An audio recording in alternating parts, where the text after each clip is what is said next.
Chapter 1. The Cyclone. Dorothy lived in the midst of the great Kansas prairies, with Uncle Henry, who was a farmer, and Aunt Em, who was the farmer's wife. Their house was small, for the lumber to build it had to be carried by wagon many miles.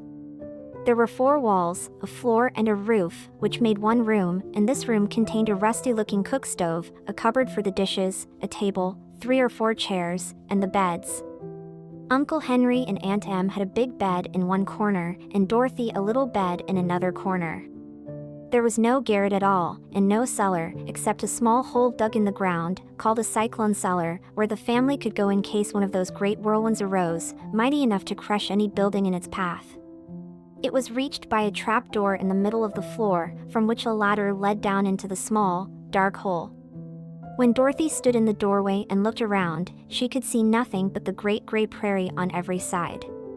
Not a tree nor a house broke the broad sweep of flat country that reached to the edge of the sky in all directions. The sun had baked the plowed land into a gray mass, with little cracks running through it. Even the grass was not green, for the sun had burned the tops of the long blades until they were the same gray color to be seen everywhere. Once the house had been painted, but the sun blistered the paint and the rains washed it away, and now the house was as dull and gray as everything else. When Aunt Em came there to live, she was a young, pretty wife. The sun and wind had changed her, too.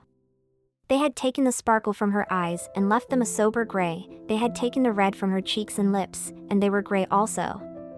She was thin and gaunt, and never smiled now.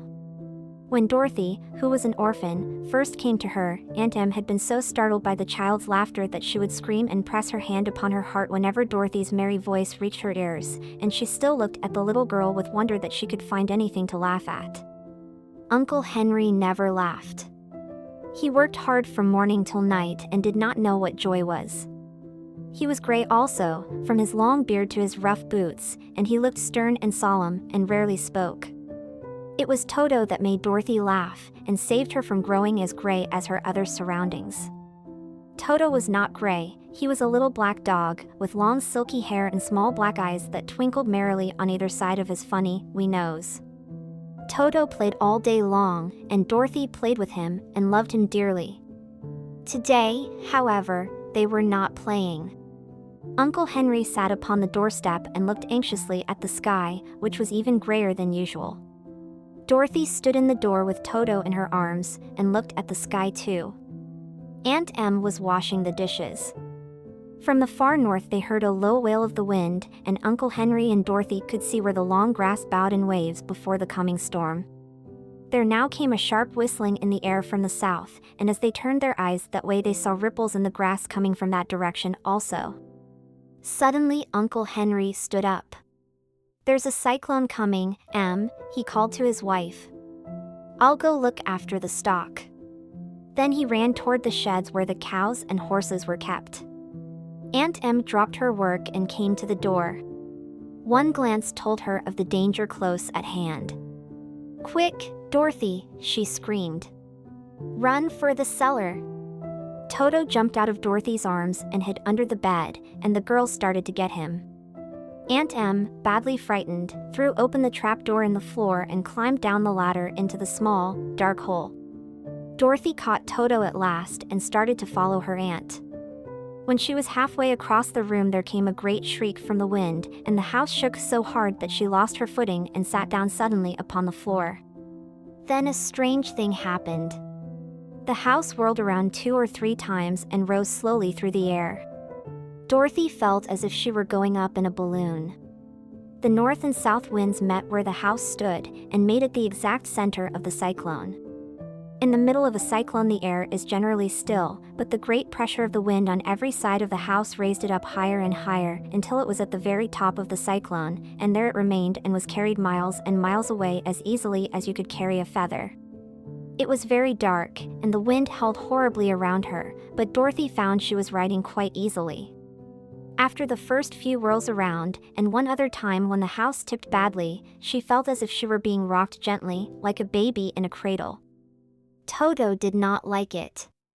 He ran about the room, now here, now there, barking loudly, but Dorothy sat quite still on the floor and waited to see what would happen. Once Toto got too near the open trapdoor and fell in, and at first the little girl thought she had lost him. But soon she saw one of his ears sticking up through the hole, for the strong pressure of the air was keeping him up so that he could not fall. She crept to the hole, caught Toto by the ear, and dragged him into the room again, afterward closing the trapdoor so that no more accidents could happen. Hour after hour passed away, and slowly Dorothy got over her fright, but she felt quite lonely, and the wind shrieked so loudly all about her that she nearly became deaf.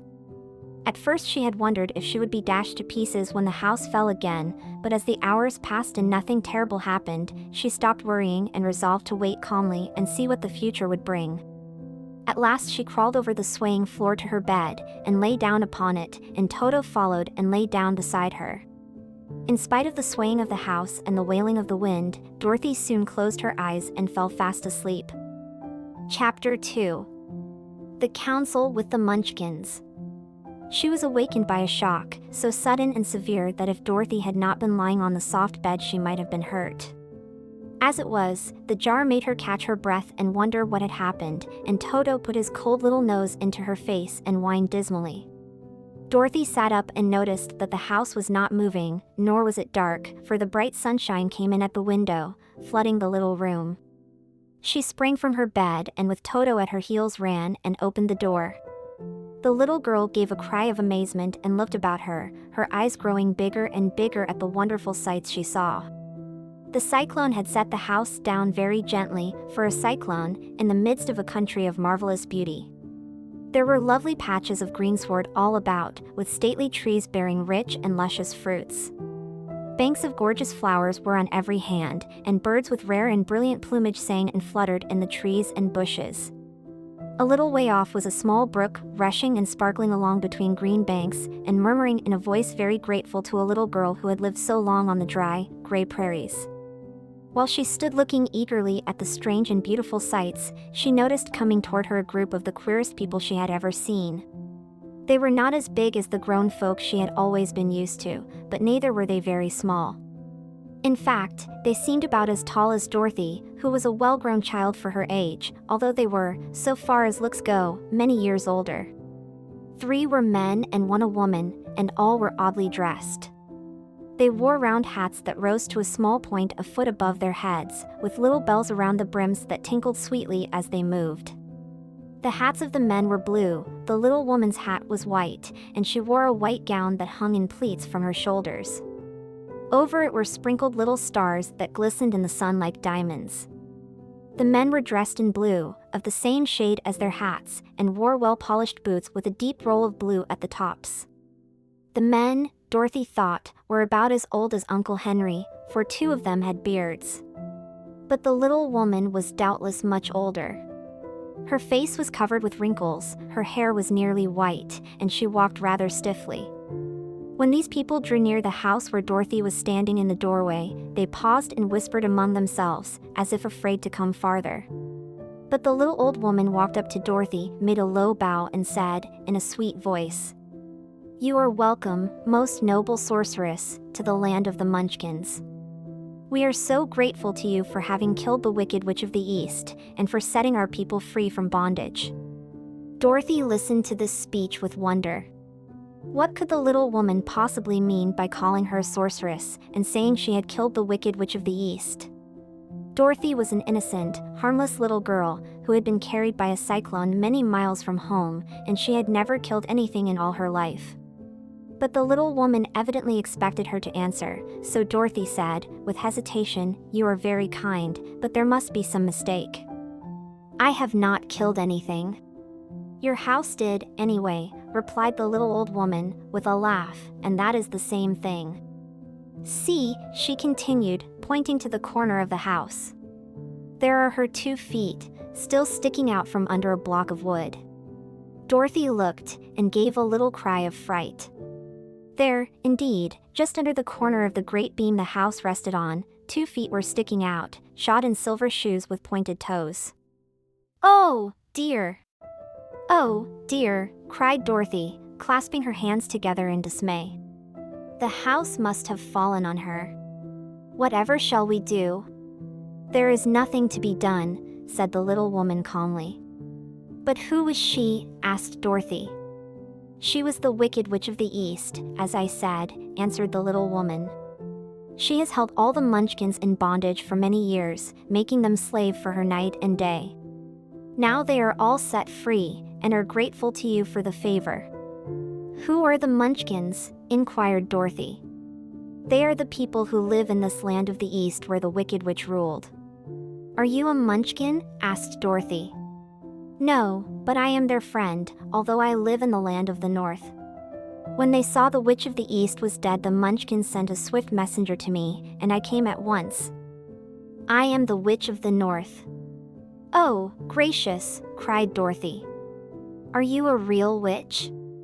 Yes, indeed, answered the little woman. But I am a good witch, and the people love me. I am not as powerful as the Wicked Witch was who ruled here, or I should have set the people free myself. But I thought all witches were wicked, said the girl, who was half frightened at facing a real witch. Oh, no, that is a great mistake. There were only 4 witches in all the land of Oz, and 2 of them, those who live in the North and the South, are good witches. I know this is true, for I am one of them myself, and cannot be mistaken. Those who dwelt in the East and the West were, indeed, wicked witches, but now that you have killed one of them, there is but one wicked witch in all the land of Oz, the one who lives in the West. But, said Dorothy, after a moment's thought, Aunt Em has told me that the witches were all dead, years and years ago. Who is Aunt Em? Inquired the little old woman. She is my aunt who lives in Kansas, where I came from. The Witch of the North seemed to think for a time, with her head bowed and her eyes upon the ground. Then she looked up and said, I do not know where Kansas is, for I have never heard that country mentioned before. But tell me, is it a civilized country? Oh, yes, replied Dorothy. Then that accounts for it. In the civilized countries, I believe there are no witches left, nor wizards, nor sorceresses, nor magicians. But, you see, the land of Oz has never been civilized, for we are cut off from all the rest of the world. Therefore we still have witches and wizards amongst us. Who are the wizards? Asked Dorothy. Oz himself is the great wizard, answered the witch, sinking her voice to a whisper. He is more powerful than all the rest of us together. He lives in the City of Emeralds. Dorothy was going to ask another question, but just then the Munchkins, who had been standing silently by, gave a loud shout and pointed to the corner of the house where the Wicked Witch had been lying. What is it? Asked the little old woman, and looked, and began to laugh. The feet of the dead witch had disappeared entirely, and nothing was left but the silver shoes. She was so old, explained the Witch of the North, that she dried up quickly in the sun. That is the end of her. But the silver shoes are yours, and you shall have them to wear. She reached down and picked up the shoes, and after shaking the dust out of them handed them to Dorothy. The Witch of the East was proud of those silver shoes, said one of the Munchkins, and there is some charm connected with them, but what it is we never knew. Dorothy carried the shoes into the house and placed them on the table. Then she came out again to the Munchkins and said, I am anxious to get back to my aunt and uncle, for I am sure they will worry about me. Can you help me find my way? The Munchkins and the witch first looked at one another, and then at Dorothy, and then shook their heads. At the east, not far from here, said one, there is a great desert, and none could live to cross it. It is the same at the south, said another, for I have been there and seen it. The south is the country of the Quadlings. I am told, said the third man, that it is the same at the west. And that country, where the Winkies live, is ruled by the Wicked Witch of the West, who would make you her slave if you passed her way. The north is my home, said the old lady, and at its edge is the same great desert that surrounds this land of Oz. I'm afraid, my dear, you will have to live with us. Dorothy began to sob at this, for she felt lonely among all these strange people. Her tears seemed to grieve the kind-hearted Munchkins, for they immediately took out their handkerchiefs and began to weep also. As for the little old woman, she took off her cap and balanced the point on the end of her nose, while she counted 1, 2, 3 in a solemn voice. At once the cap changed to a slate, on which was written in big, white chalk marks, "Let Dorothy go to the City of Emeralds." The little old woman took the slate from her nose, and having read the words on it, asked, "Is your name Dorothy, my dear?" "Yes," answered the child, looking up and drying her tears. "Then you must go to the City of Emeralds. Perhaps Oz will help you." "Where is this city?" asked Dorothy. "It is exactly in the center of the country, and is ruled by Oz, the great wizard I told you of." "Is he a good man?" inquired the girl anxiously. "He is a good wizard. Whether he is a man or not I cannot tell, for I have never seen him." "How can I get there?" asked Dorothy. "You must walk. It is a long journey, through a country that is sometimes pleasant and sometimes dark and terrible. However, I will use all the magic arts I know of to keep you from harm." "Won't you go with me?" pleaded the girl, who had begun to look upon the little old woman as her only friend.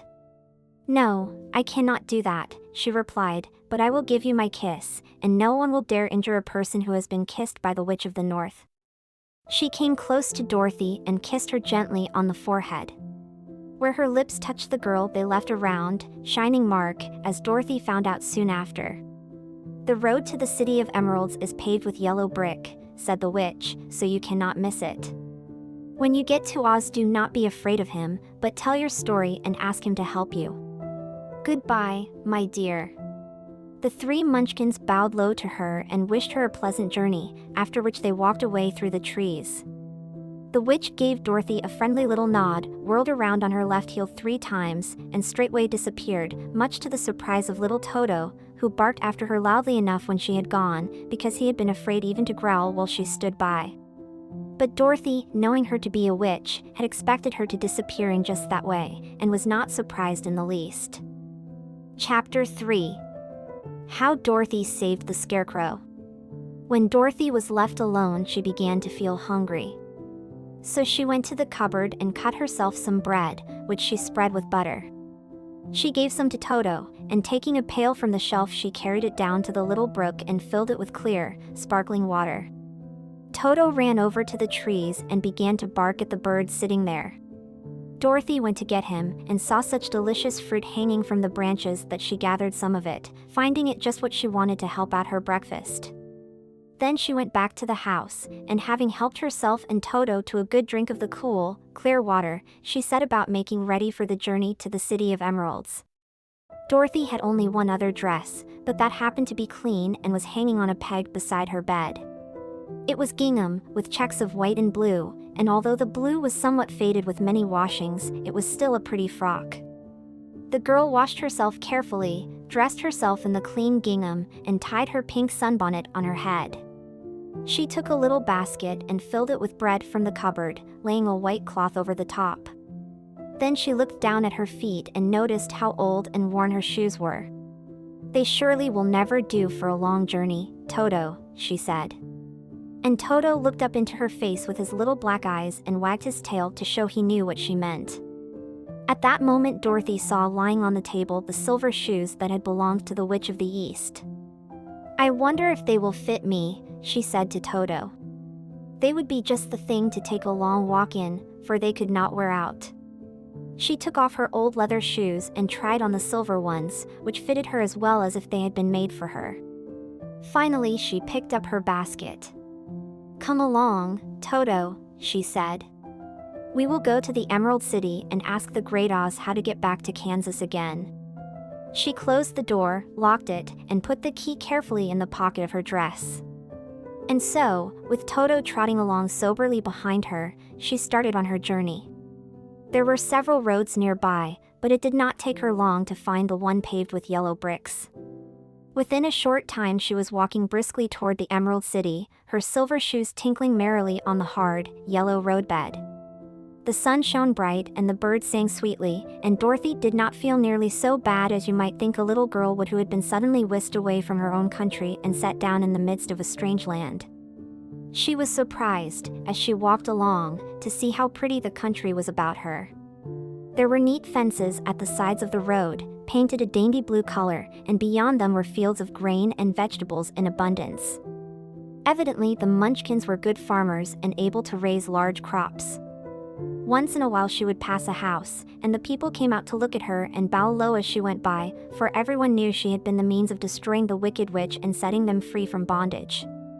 The houses of the Munchkins were odd-looking dwellings, for each was round, with a big dome for a roof.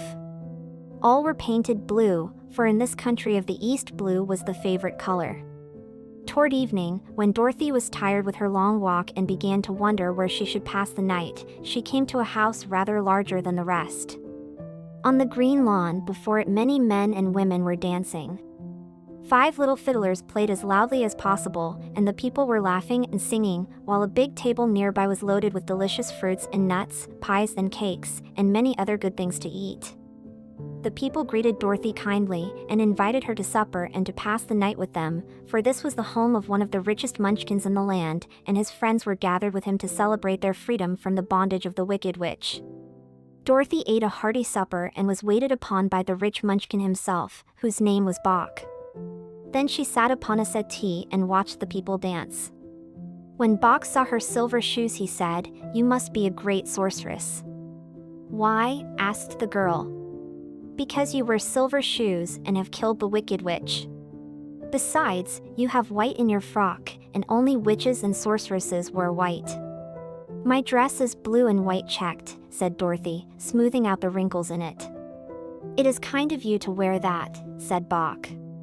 "Blue is the color of the Munchkins, and white is the witch color. So we know you are a friendly witch." Dorothy did not know what to say to this, for all the people seemed to think her a witch, and she knew very well she was only an ordinary little girl who had come by the chance of a cyclone into a strange land. When she had tired watching the dancing, Bach led her into the house, where he gave her a room with a pretty bed in it. The sheets were made of blue cloth, and Dorothy slept soundly in them till morning, with Toto curled up on the blue rug beside her. She ate a hearty breakfast, and watched a wee Munchkin baby, who played with Toto and pulled his tail and crowed and laughed in a way that greatly amused Dorothy. Toto was a fine curiosity to all the people, for they had never seen a dog before. "How far is it to the Emerald City?" the girl asked. "I do not know," answered Bach gravely, "for I have never been there. It is better for people to keep away from Oz, unless they have business with him.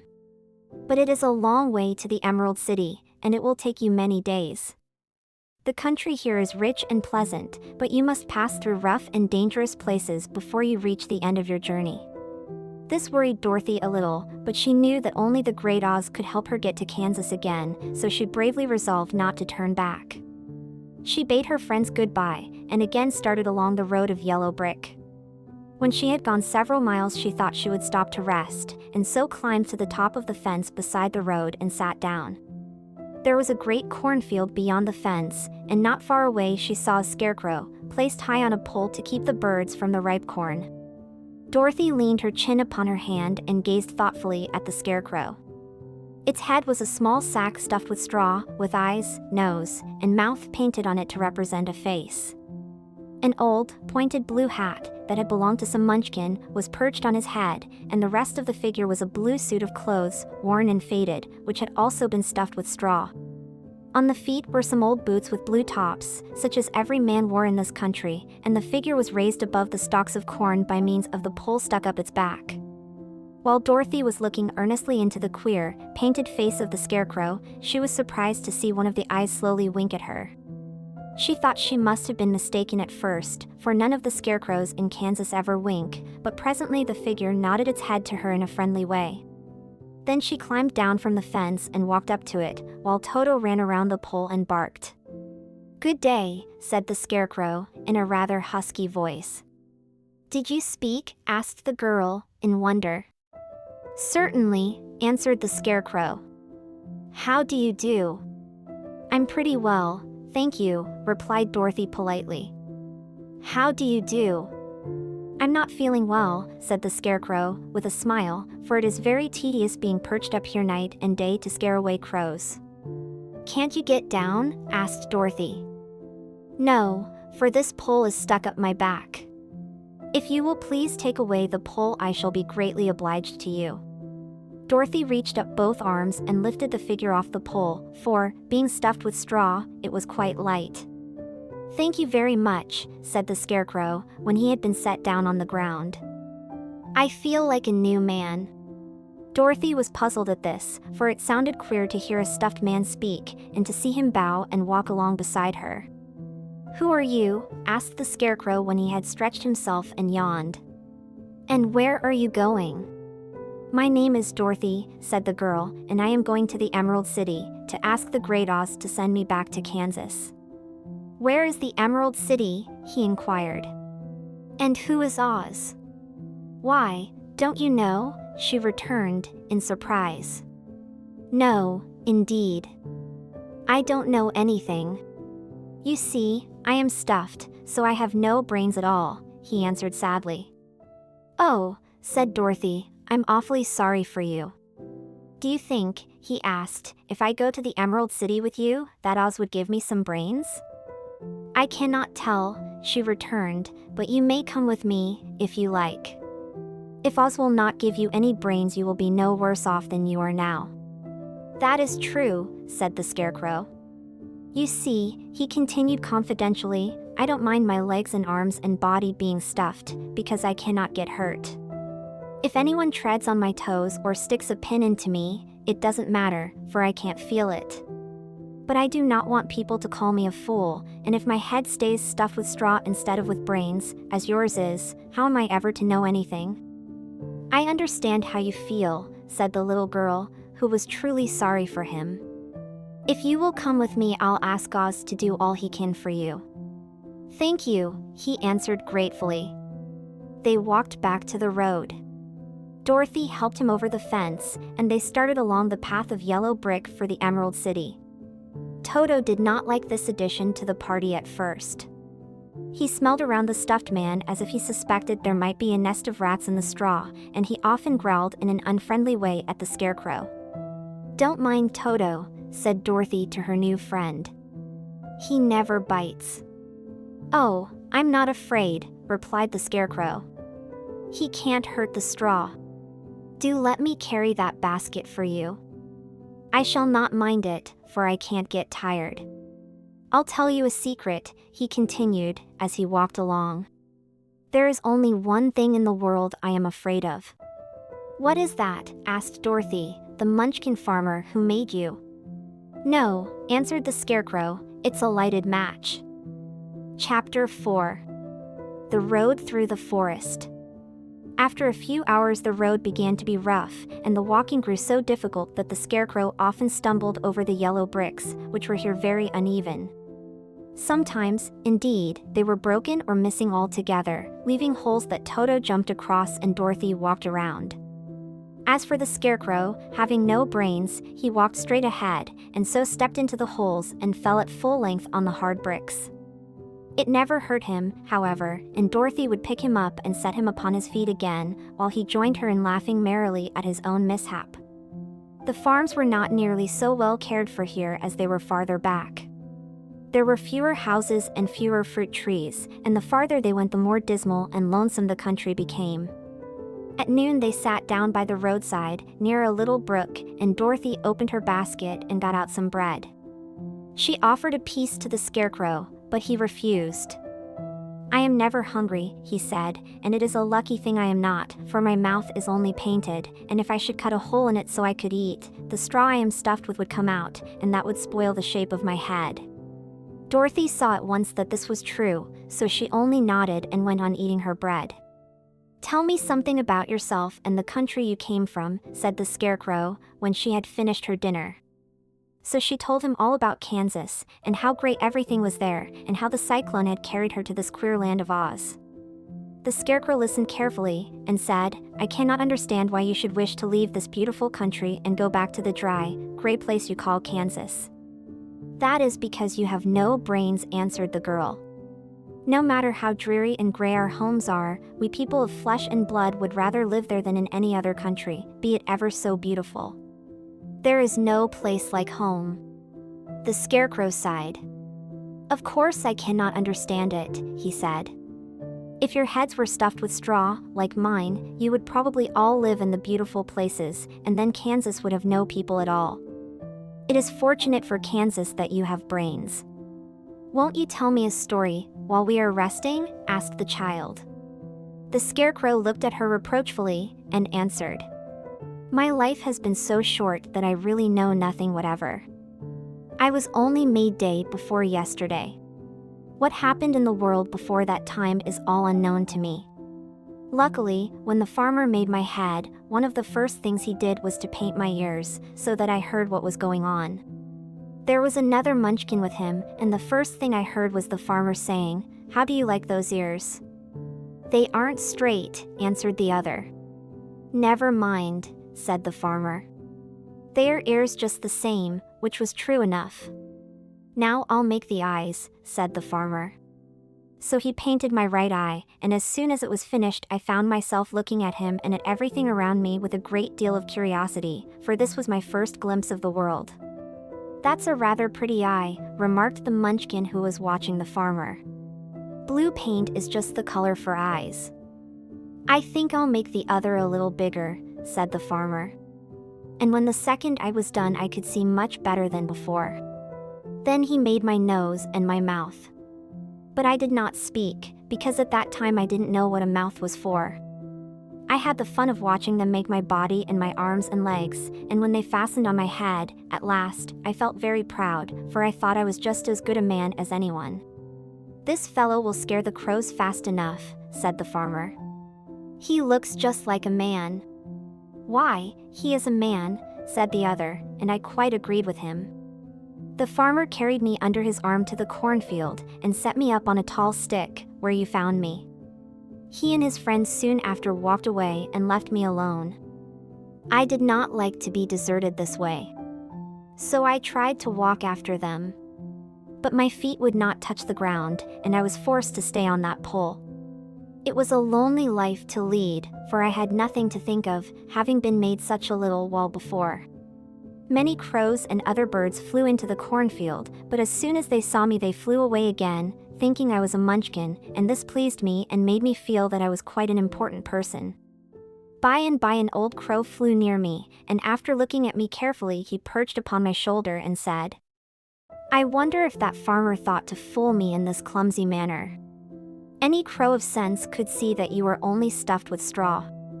Then he hopped down at my feet and ate all the corn he wanted. The other birds, seeing he was not harmed by me, came to eat the corn too, so in a short time there was a great flock of them about me. I felt sad at this, for it showed I was not such a good scarecrow after all, but the old crow comforted me, saying, If you only had brains in your head you would be as good a man as any of them, and a better man than some of them. Brains are the only things worth having in this world, no matter whether one is a crow or a man. After the crows had gone I thought this over, and decided I would try hard to get some brains. By good luck you came along and pulled me off the stake, and from what you say I am sure the Great Oz will give me brains as soon as we get to the Emerald City. I hope so, said Dorothy earnestly, since you seem anxious to have them. Oh, yes, I am anxious, returned the Scarecrow. It is such an uncomfortable feeling to know one is a fool. Well, said the girl, let us go. And she handed the basket to the Scarecrow. There were no fences at all by the roadside now, and the land was rough and untilled. Toward evening they came to a great forest, where the trees grew so big and close together that their branches met over the road of yellow brick. It was almost dark under the trees, for the branches shut out the daylight, but the travelers did not stop, and went on into the forest. If this road goes in, it must come out, said the Scarecrow, and as the Emerald City is at the other end of the road, we must go wherever it leads us. Anyone would know that, said Dorothy. Certainly, that is why I know it, returned the Scarecrow. If it required brains to figure it out, I never should have said it. After an hour or so the light faded away, and they found themselves stumbling along in the darkness. Dorothy could not see at all, but Toto could, for some dogs see very well in the dark, and the Scarecrow declared he could see as well as by day. So she took hold of his arm and managed to get along fairly well. "If you see any house, or any place where we can pass the night," she said, "you must tell me, for it is very uncomfortable walking in the dark." Soon after, the Scarecrow stopped. "I see a little cottage at the right of us," he said, "built of logs and branches. Shall we go there?" "Yes, indeed," answered the child.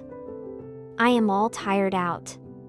So the Scarecrow led her through the trees until they reached the cottage, and Dorothy entered and found a bed of dried leaves in one corner. She lay down at once, and with Toto beside her soon fell into a sound sleep. The Scarecrow, who was never tired, stood up in another corner and waited patiently until morning came. Chapter 5. The Rescue of the Tin Woodman. When Dorothy awoke, the sun was shining through the trees and Toto had long been out chasing birds around him and squirrels. She sat up and looked around her. There was the Scarecrow, still standing patiently in his corner, waiting for her. "We must go and search for water," she said to him. "Why do you want water?" he asked. "To wash my face clean after the dust of the road, and to drink, so the dry bread will not stick in my throat." "It must be inconvenient to be made of flesh," said the Scarecrow thoughtfully, "for you must sleep, and eat and drink. However, you have brains, and it is worth a lot of bother to be able to think properly." They left the cottage and walked through the trees until they found a little spring of clear water, where Dorothy drank and bathed and ate her breakfast.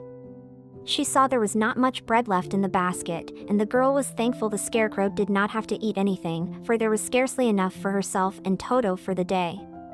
When she had finished her meal, and was about to go back to the road of yellow brick, she was startled to hear a deep groan nearby. "What was that?" she asked timidly. "I cannot imagine," replied the Scarecrow, "but we can go and see." Just then another groan reached their ears, and the sound seemed to come from behind them. They turned and walked through the forest a few steps, when Dorothy discovered something shining in a ray of sunshine that fell between the trees. She ran to the place and then stopped short, with a little cry of surprise. One of the big trees had been partly chopped through, and standing beside it, with an uplifted axe in his hands, was a man made entirely of tin. His head and arms and legs were jointed upon his body, but he stood perfectly motionless, as if he could not stir at all. Dorothy looked at him in amazement, and so did the Scarecrow, while Toto barked sharply and made a snap at the tin legs, which hurt his teeth. "Did you groan?" asked Dorothy. "Yes," answered the Tin Man, "I did. I've been groaning for more than a year, and no one has ever heard me before or come to help me." "What can I do for you?" she inquired softly, for she was moved by the sad voice in which the man spoke. "Get an oil can and oil my joints," he answered. "They are rusted so badly that I cannot move them at all. If I am well oiled, I shall soon be all right again. You will find an oil can on a shelf in my cottage." Dorothy at once ran back to the cottage and found the oil can, and then she returned and asked anxiously, "Where are your joints?" "Oil my neck first," replied the Tin Woodman. So she oiled it, and as it was quite badly rusted, the Scarecrow took hold of the tin head and moved it gently from side to side until it worked freely, and then the man could turn it himself. "Now oil the joints in my arms," he said. And Dorothy oiled them, and the Scarecrow bent them carefully until they were quite free from rust and as good as new. The Tin Woodman gave a sigh of satisfaction and lowered his axe, which he leaned against the tree. "This is a great comfort," he said. "I have been holding that axe in the air ever since I rusted, and I'm glad to be able to put it down at last. Now, if you will oil the joints of my legs, I shall be all right once more." So they oiled his legs until he could move them freely, and he thanked them again and again for his release, for he seemed a very polite creature, and very grateful. "I might have stood there always if you had not come along," he said, "so you have certainly saved my life." "How did you happen to be here?" "We are on our way to the Emerald City to see the Great Oz," she answered, "and we stopped at your cottage to pass the night." "Why do you wish to see Oz?" he asked. "I want him to send me back to Kansas, and the Scarecrow wants him to put a few brains into his head," she replied. The Tin Woodman appeared to think deeply for a moment. Then he said, "Do you suppose Oz could give me a heart?" "Why, I guess so," Dorothy answered. It would be as easy as to give the Scarecrow brains. True, the Tin Woodman returned. So, if you will allow me to join your party, I will also go to the Emerald City and ask Oz to help me. Come along, said the Scarecrow heartily, and Dorothy added that she would be pleased to have his company. So the Tin Woodman shouldered his axe and they all passed through the forest until they came to the road that was paved with yellow brick. The Tin Woodman had asked Dorothy to put the oil can in her basket. For, he said, if I should get caught in the rain and rust again, I would need the oil can badly. It was a bit of good luck to have their new comrade join the party, for soon after they had begun their journey again they came to a place where the trees and branches grew so thick over the road that the travelers could not pass. But the Tin Woodman set to work with his axe and chopped so well that soon he cleared a passage for the entire party. Dorothy was thinking so earnestly as they walked along that she did not notice when the Scarecrow stumbled into a hole and rolled over to the side of the road. Indeed, he was obliged to call to her to help him up again. Why didn't you walk around the hole? Asked the Tin Woodman. I don't know enough, replied the Scarecrow cheerfully. My head is stuffed with straw, you know, and that is why I am going to Oz to ask him for some brains. Oh, I see, said the Tin Woodman. But, after all, brains are not the best things in the world. Have you any? Inquired the Scarecrow. No, my head is quite empty, answered the Woodman. But once I had brains, and a heart also, so, having tried them both, I should much rather have a heart.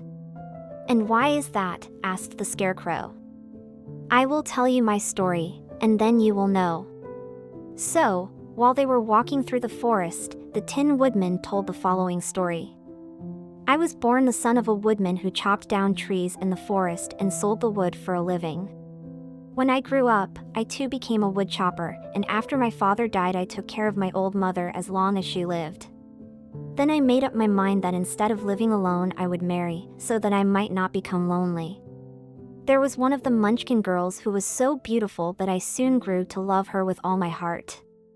She, on her part, promised to marry me as soon as I could earn enough money to build a better house for her, so I set to work harder than ever. But the girl lived with an old woman who did not want her to marry anyone, for she was so lazy she wished the girl to remain with her and do the cooking and the housework. So the old woman went to the Wicked Witch of the East, and promised her 2 sheep and a cow if she would prevent the marriage. Thereupon the Wicked Witch enchanted my axe, and when I was chopping away at my best one day, for I was anxious to get the new house and my wife as soon as possible, the axe slipped all at once and cut off my left leg.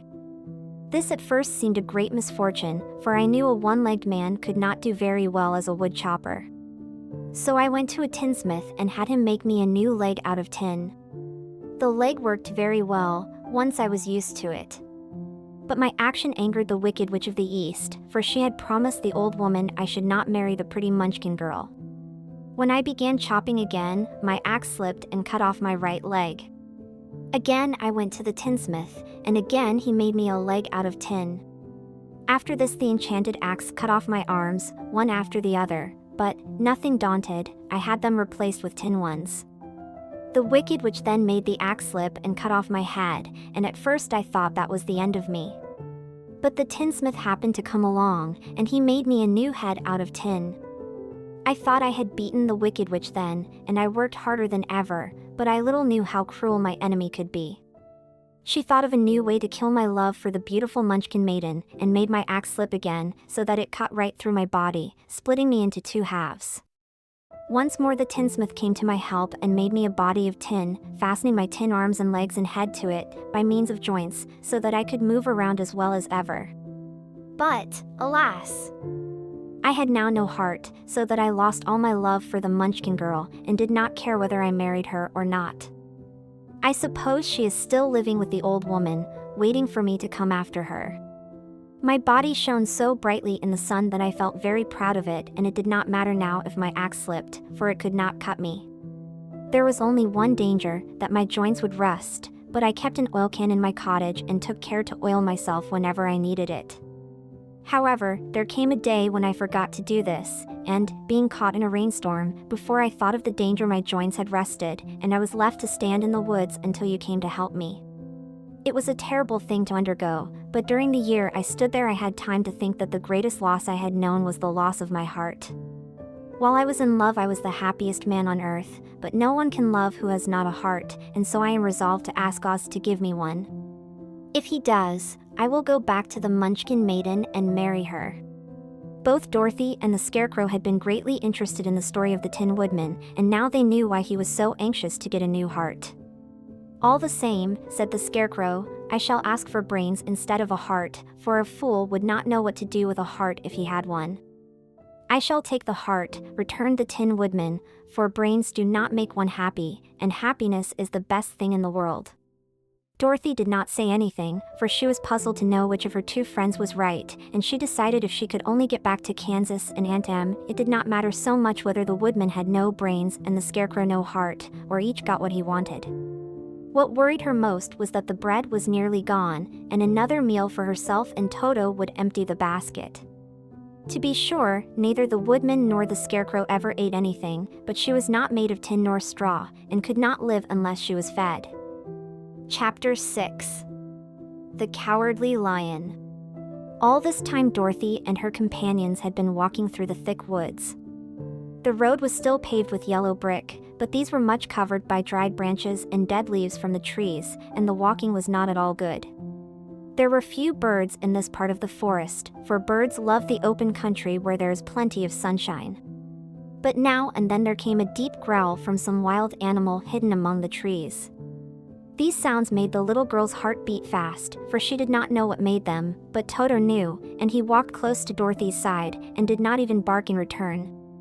"How long will it be," the child asked of the Tin Woodman, "before we are out of the forest?"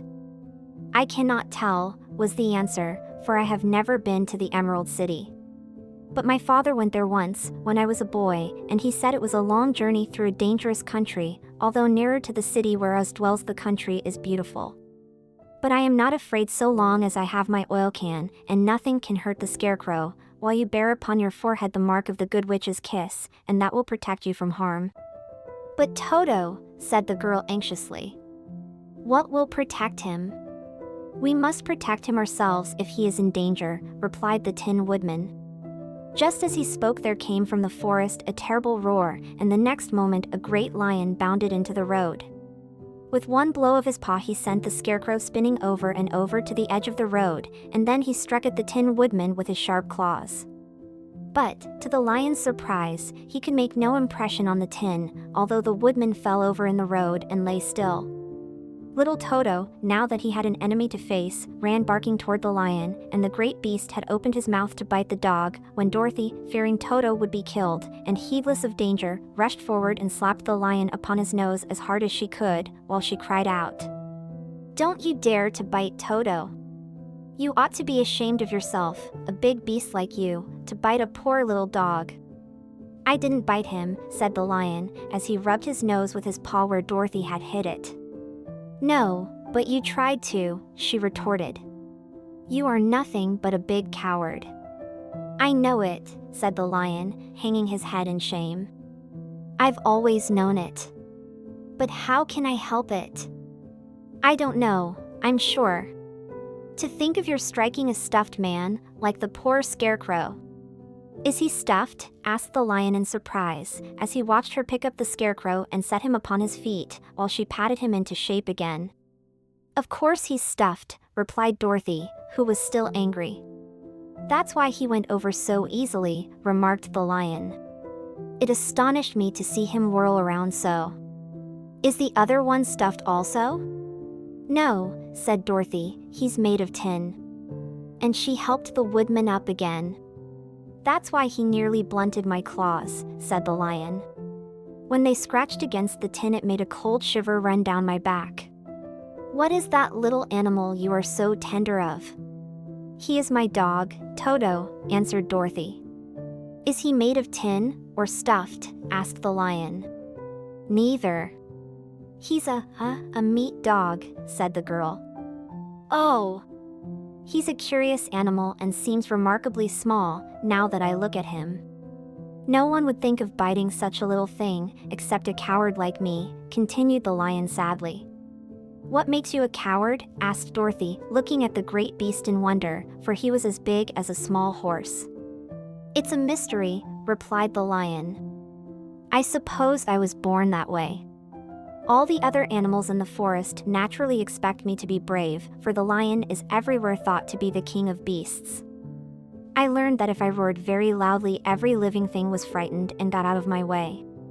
Whenever I've met a man, I've been awfully scared, but I just roared at him, and he has always run away as fast as he could go. If the elephants and the tigers and the bears had ever tried to fight me, I should have run myself. I'm such a coward, but just as soon as they hear me roar, they all try to get away from me, and of course I let them go. But that isn't right. The king of beasts shouldn't be a coward," said the scarecrow. "I know it," returned the lion, wiping a tear from his eye with the tip of his tail. "It is my great sorrow, and makes my life very unhappy. But whenever there is danger, my heart begins to beat fast."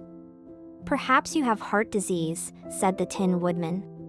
"It may be," said the lion. "If you have," continued the Tin Woodman, "you ought to be glad, for it proves you have a heart.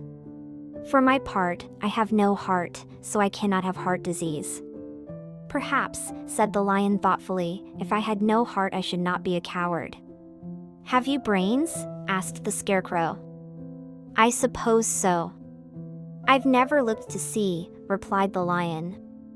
"I am going to the Great Oz to ask him to give me some," remarked the scarecrow, "for my head is stuffed with straw." "And I am going to ask him to give me a heart," said the woodman. "And I am going to ask him to send Toto and me back to Kansas," added Dorothy. "Do you think Oz could give me courage?" asked the cowardly lion. "Just as easily as he could give me brains," said the scarecrow. "Or give me a heart," said the Tin Woodman. "Or send me back to Kansas," said Dorothy.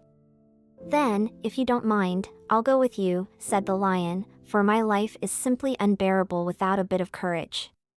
"You will be very welcome," answered Dorothy, "for you will help to keep away the other wild beasts. It seems to me they must be more cowardly than you are if they allow you to scare them so easily." "They really are," said the lion, "but that doesn't make me any braver, and as long as I know myself to be a coward, I shall be unhappy." So once more the little company set off upon the journey, the lion walking with stately strides at Dorothy's side. Toto did not approve of this new comrade at first, for he could not forget how nearly he had been crushed between the lion's great jaws. But after a time he became more at ease, and presently Toto and the cowardly lion had grown to be good friends. During the rest of that day there was no other adventure to mar the peace of their journey. Once, indeed, the Tin Woodman stepped upon a beetle that was crawling along the road, and killed the poor little thing. This made the Tin Woodman very unhappy, for he was always careful not to hurt any living creature, and as he walked along he wept several tears of sorrow and regret. These tears ran slowly down his face and over the hinges of his jaw, and there they rested. When Dorothy presently asked him a question, the Tin Woodman could not open his mouth, for his jaws were tightly rusted together. He became greatly frightened at this and made many motions to Dorothy to relieve him, but she could not understand. The lion was also puzzled to know what was wrong. But the scarecrow seized the oil can from Dorothy's basket and oiled the woodman's jaws, so that after a few moments he could talk as well as before. "This will serve me a lesson," said he, "to look where I step. For if I should kill another bug or beetle I should surely cry again, and crying rests my jaws so that I cannot speak." Thereafter he walked very carefully, with his eyes on the road, and when he saw a tiny ant toiling by he would step over it, so as not to harm it. The Tin Woodman knew very well he had no heart, and therefore he took great care never to be cruel or unkind to anything. "You people with hearts," he said, "have something to guide you, and need never do wrong, but I have no heart, and so I must be very careful. When Oz gives me a heart, of course I needn't mind so much." Chapter 7. The Journey to the Great Oz. They were obliged to camp out that night under a large tree in the forest, for there were no houses near. The tree made a good, thick covering to protect them from the dew, and the Tin Woodman chopped a great pile of wood with his axe, and Dorothy built a splendid fire that warmed her and made her feel less lonely. She and Toto ate the last of their bread, and now she did not know what they would do for breakfast. "If you wish," said the lion, "I will go into the forest and kill a deer for you. You can roast it by the fire, since your tastes are so peculiar that you prefer cooked food, and then you will have a very good breakfast." "Don't. Please don't," begged the Tin Woodman. "I should certainly weep if you killed a poor deer, and then my jaws would rust again." But the lion went away into the forest and found his own supper, and no one ever knew what it was, for he didn't mention it. And the Scarecrow found a tree full of nuts and filled Dorothy's basket with them, so that she would not be hungry for a long time. She thought this was very kind and thoughtful of the Scarecrow, but she laughed heartily at the awkward way in which the poor creature picked up the nuts. His padded hands were so clumsy and the nuts were so small that he dropped almost as many as he put in the basket. But the Scarecrow did not mind how long it took him to fill the basket, for it enabled him to keep away from the fire, as he feared a spark might get into his straw and burn him up.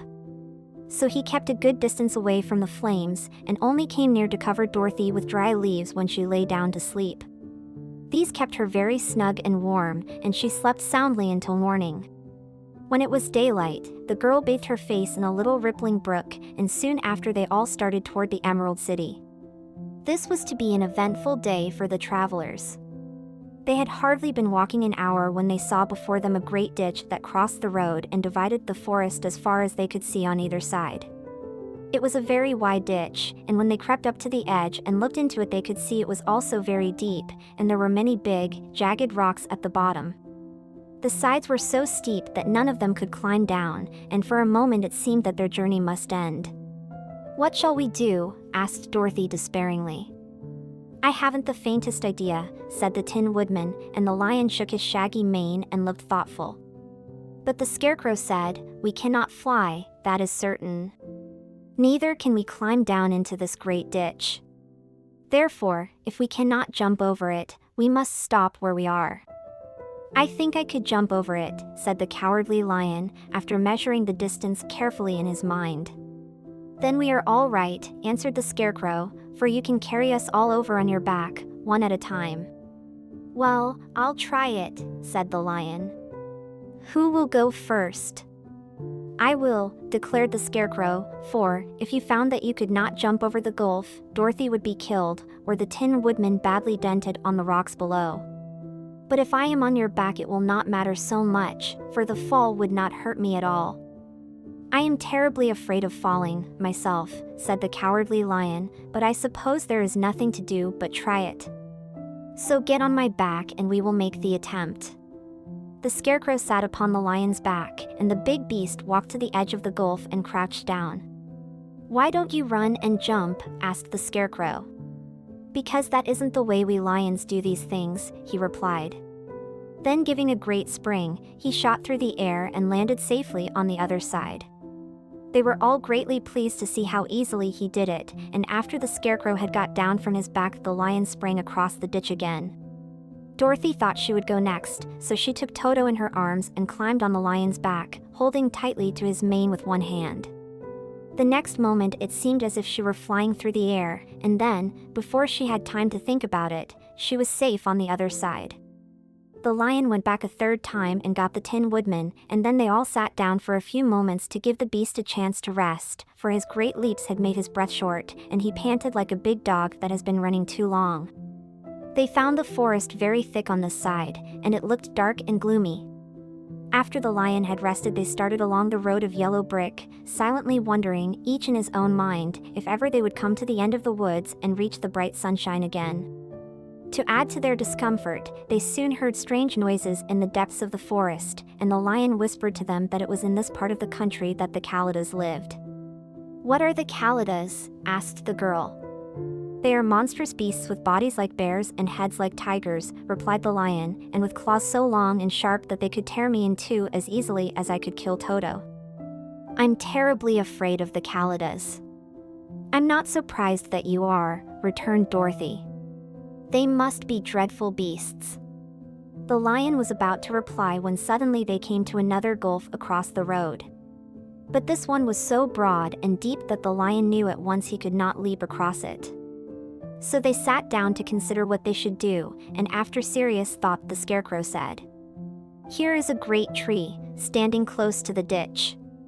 "If the Tin Woodman can chop it down so that it will fall to the other side, we can walk across it easily."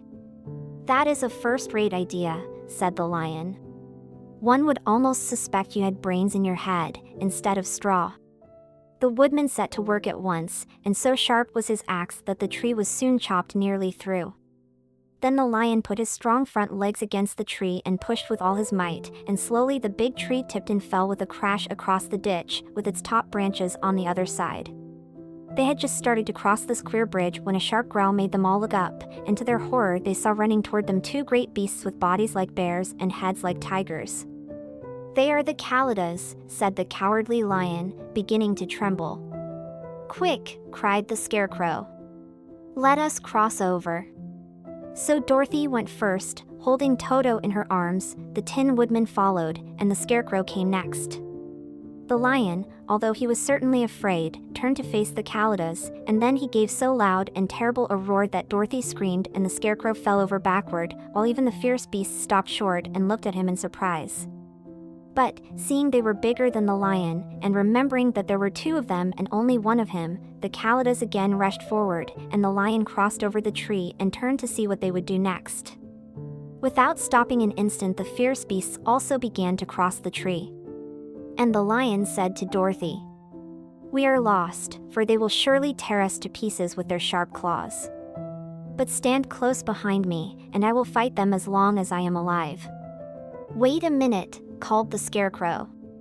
He had been thinking what was best to be done, and now he asked the Woodman to chop away the end of the tree that rested on their side of the ditch. The Tin Woodman began to use his axe at once, and, just as the two Kalidas were nearly across, the tree fell with a crash into the gulf, carrying the ugly, snarling brutes with it, and both were dashed to pieces on the sharp rocks at the bottom. "Well," said the Cowardly Lion, drawing a long breath of relief, "I see we are going to live a little while longer, and I am glad of it, for it must be a very uncomfortable thing not to be alive. Those creatures frightened me so badly that my heart is beating yet." "Ah," said the Tin Woodman sadly, "I wish I had a heart to beat." This adventure made the travelers more anxious than ever to get out of the forest, and they walked so fast that Dorothy became tired and had to ride on the Lion's back.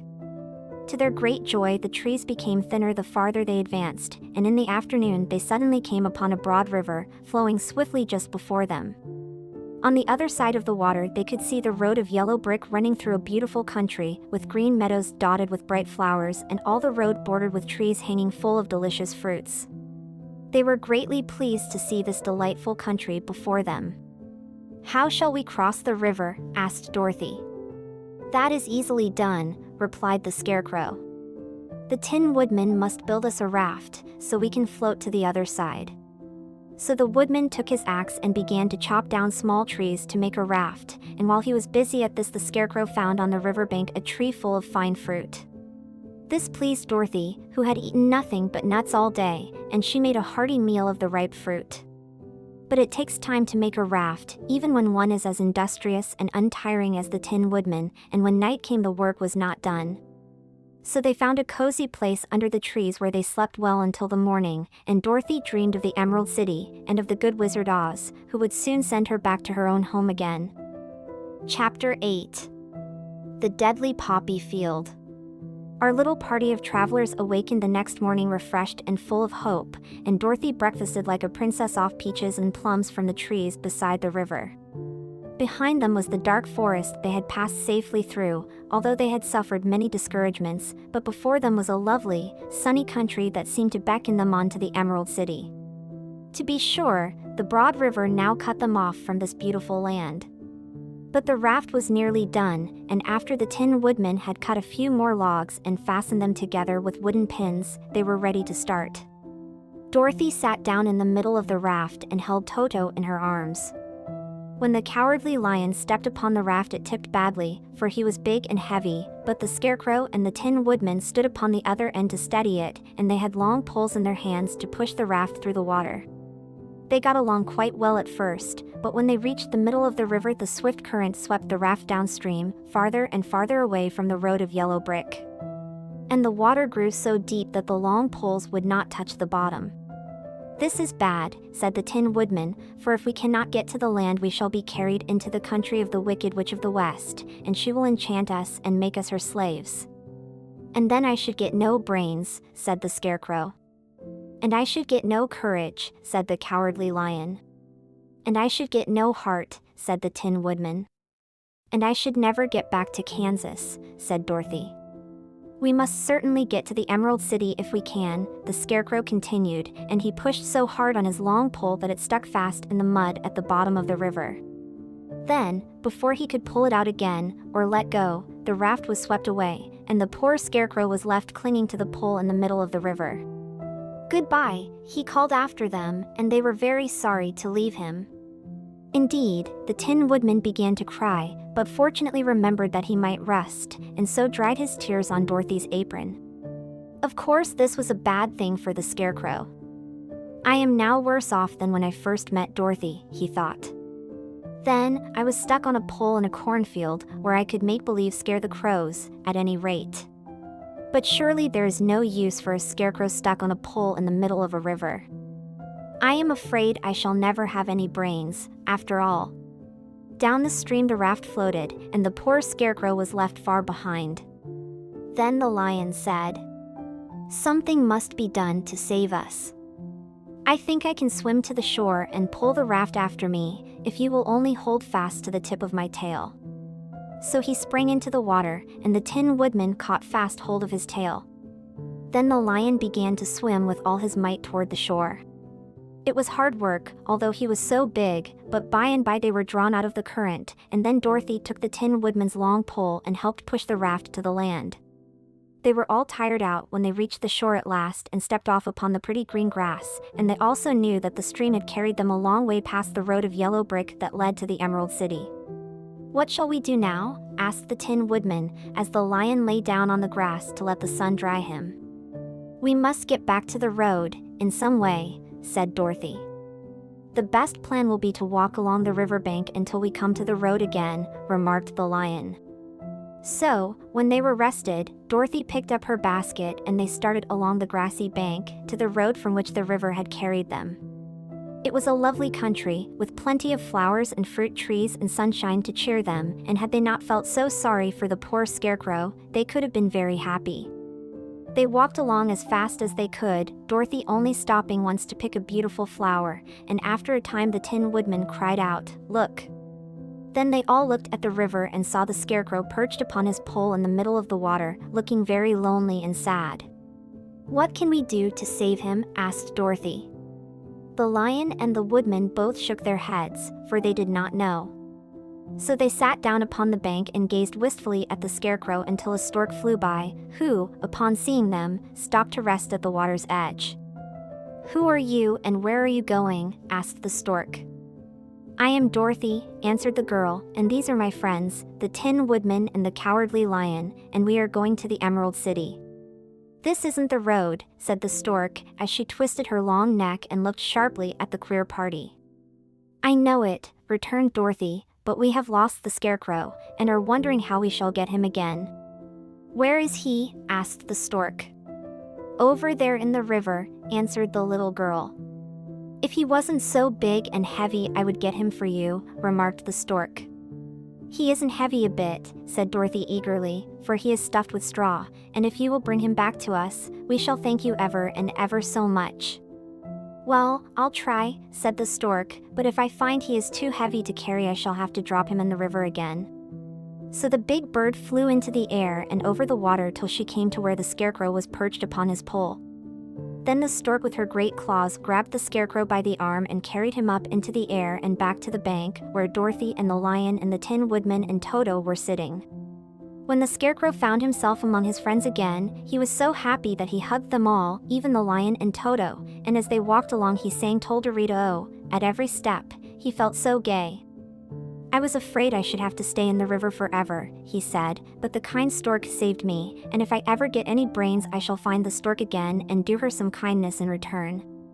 "That's all right," said the stork, who was flying along beside them. "I always like to help anyone in trouble. But I must go now, for my babies are waiting in the nest for me." I hope you will find the Emerald City and that Oz will help you." "Thank you," replied Dorothy, and then the kind stork flew into the air and was soon out of sight. They walked along listening to the singing of the brightly colored birds and looking at the lovely flowers which now became so thick that the ground was carpeted with them.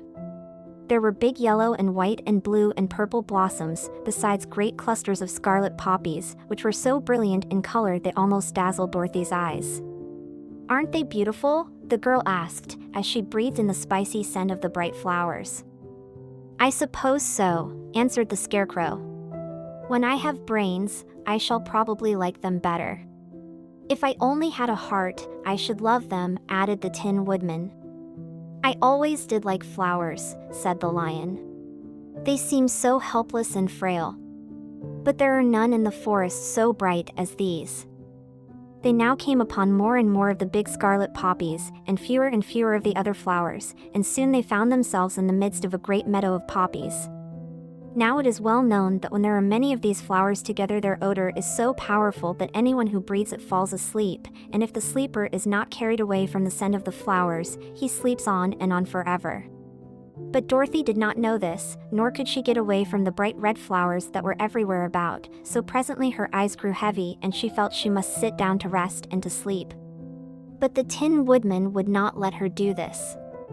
"We must hurry and get back to the road of yellow brick before dark," he said, and the Scarecrow agreed with him. So they kept walking until Dorothy could stand no longer. Her eyes closed in spite of herself and she forgot where she was and fell among the poppies, fast asleep. "What shall we do?" asked the Tin Woodman. "If we leave her here she will die," said the Lion. "The smell of the flowers is killing us all. I myself can scarcely keep my eyes open, and the dog is asleep already."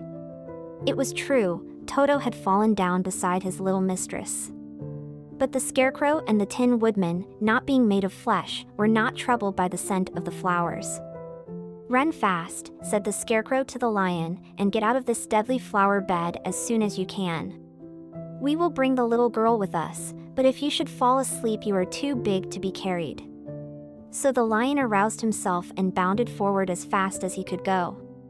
In a moment he was out of sight. "Let us make a chair with our hands and carry her," said the Scarecrow. So they picked up Toto and put the dog in Dorothy's lap, and then they made a chair with their hands for the seat and their arms for the arms and carried the sleeping girl between them through the flowers. On and on they walked, and it seemed that the great carpet of deadly flowers that surrounded them would never end.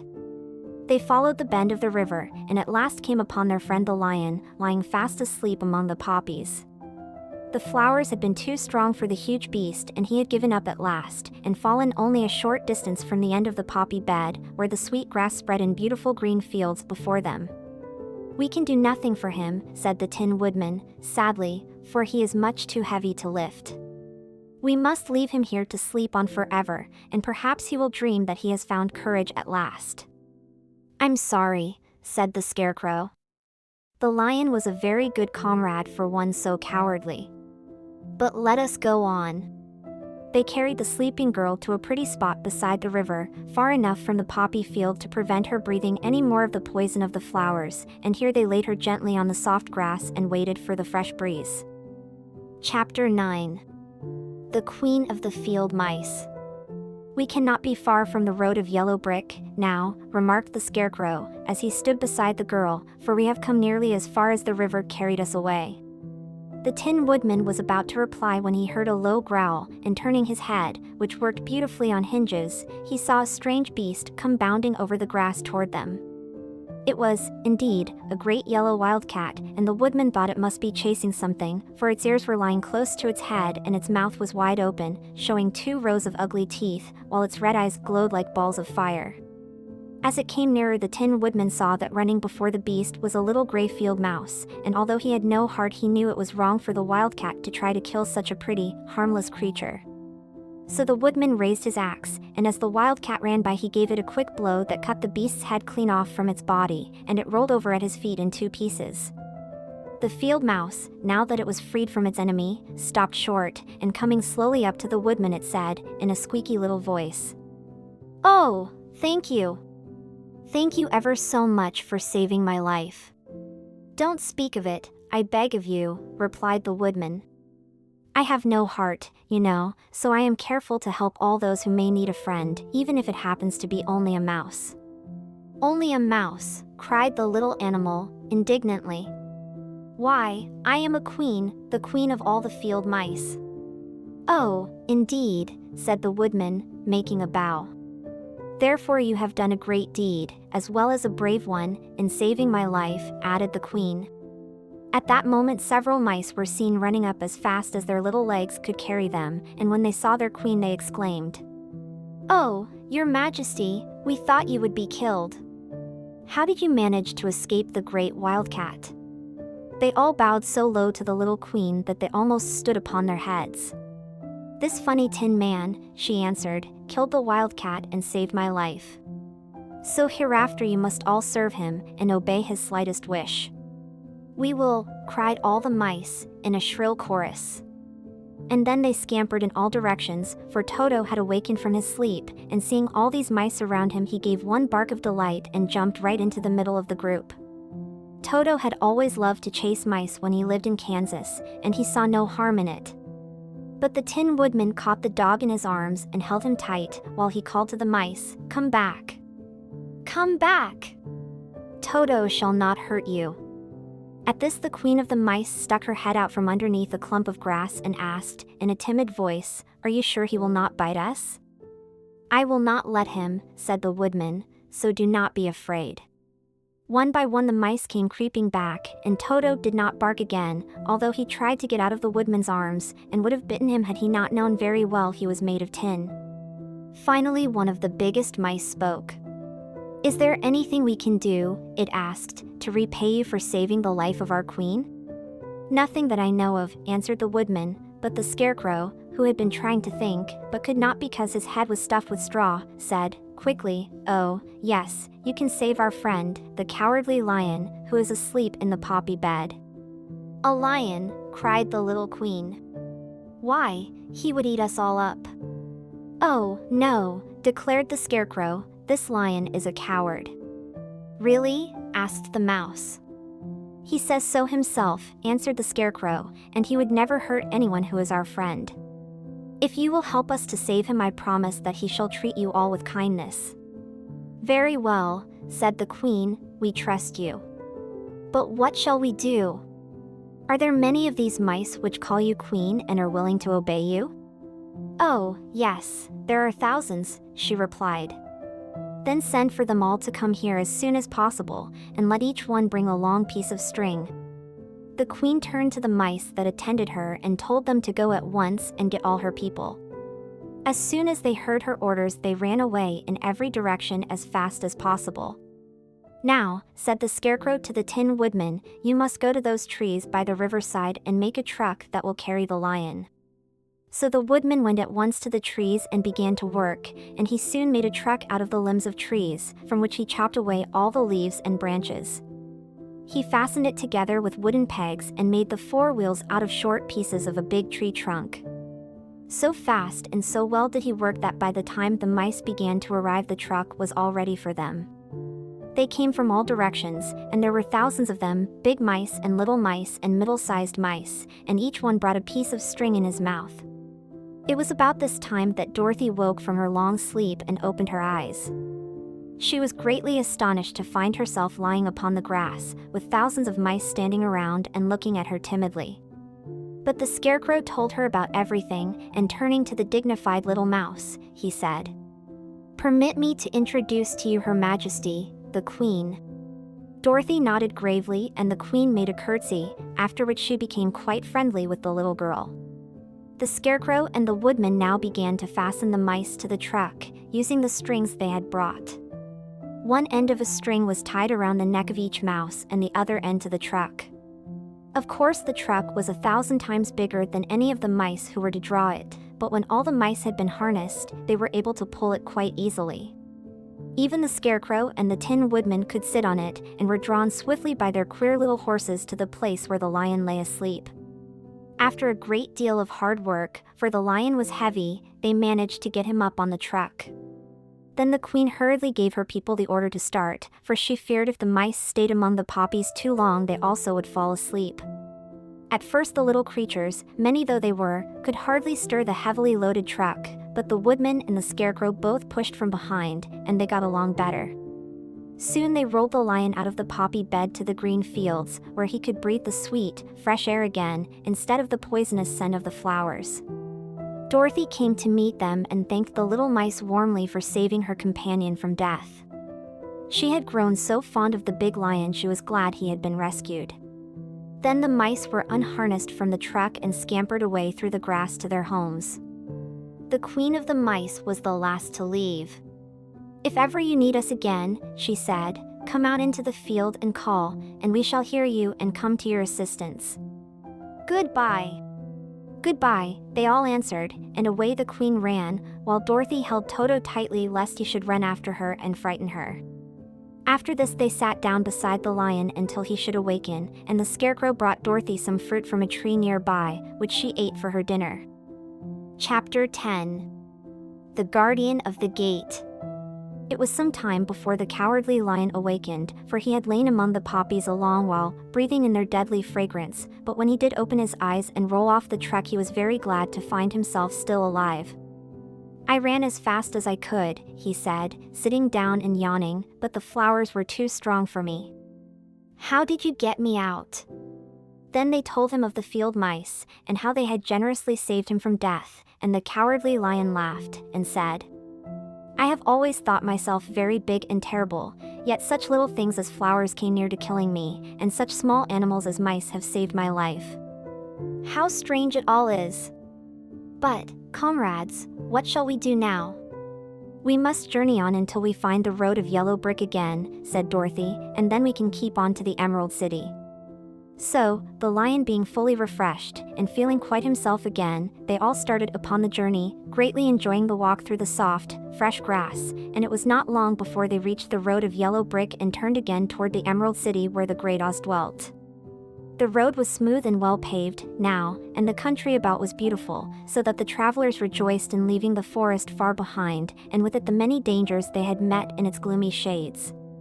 Once more they could see fences built beside the road, but these were painted green, and when they came to a small house, in which a farmer evidently lived, that also was painted green.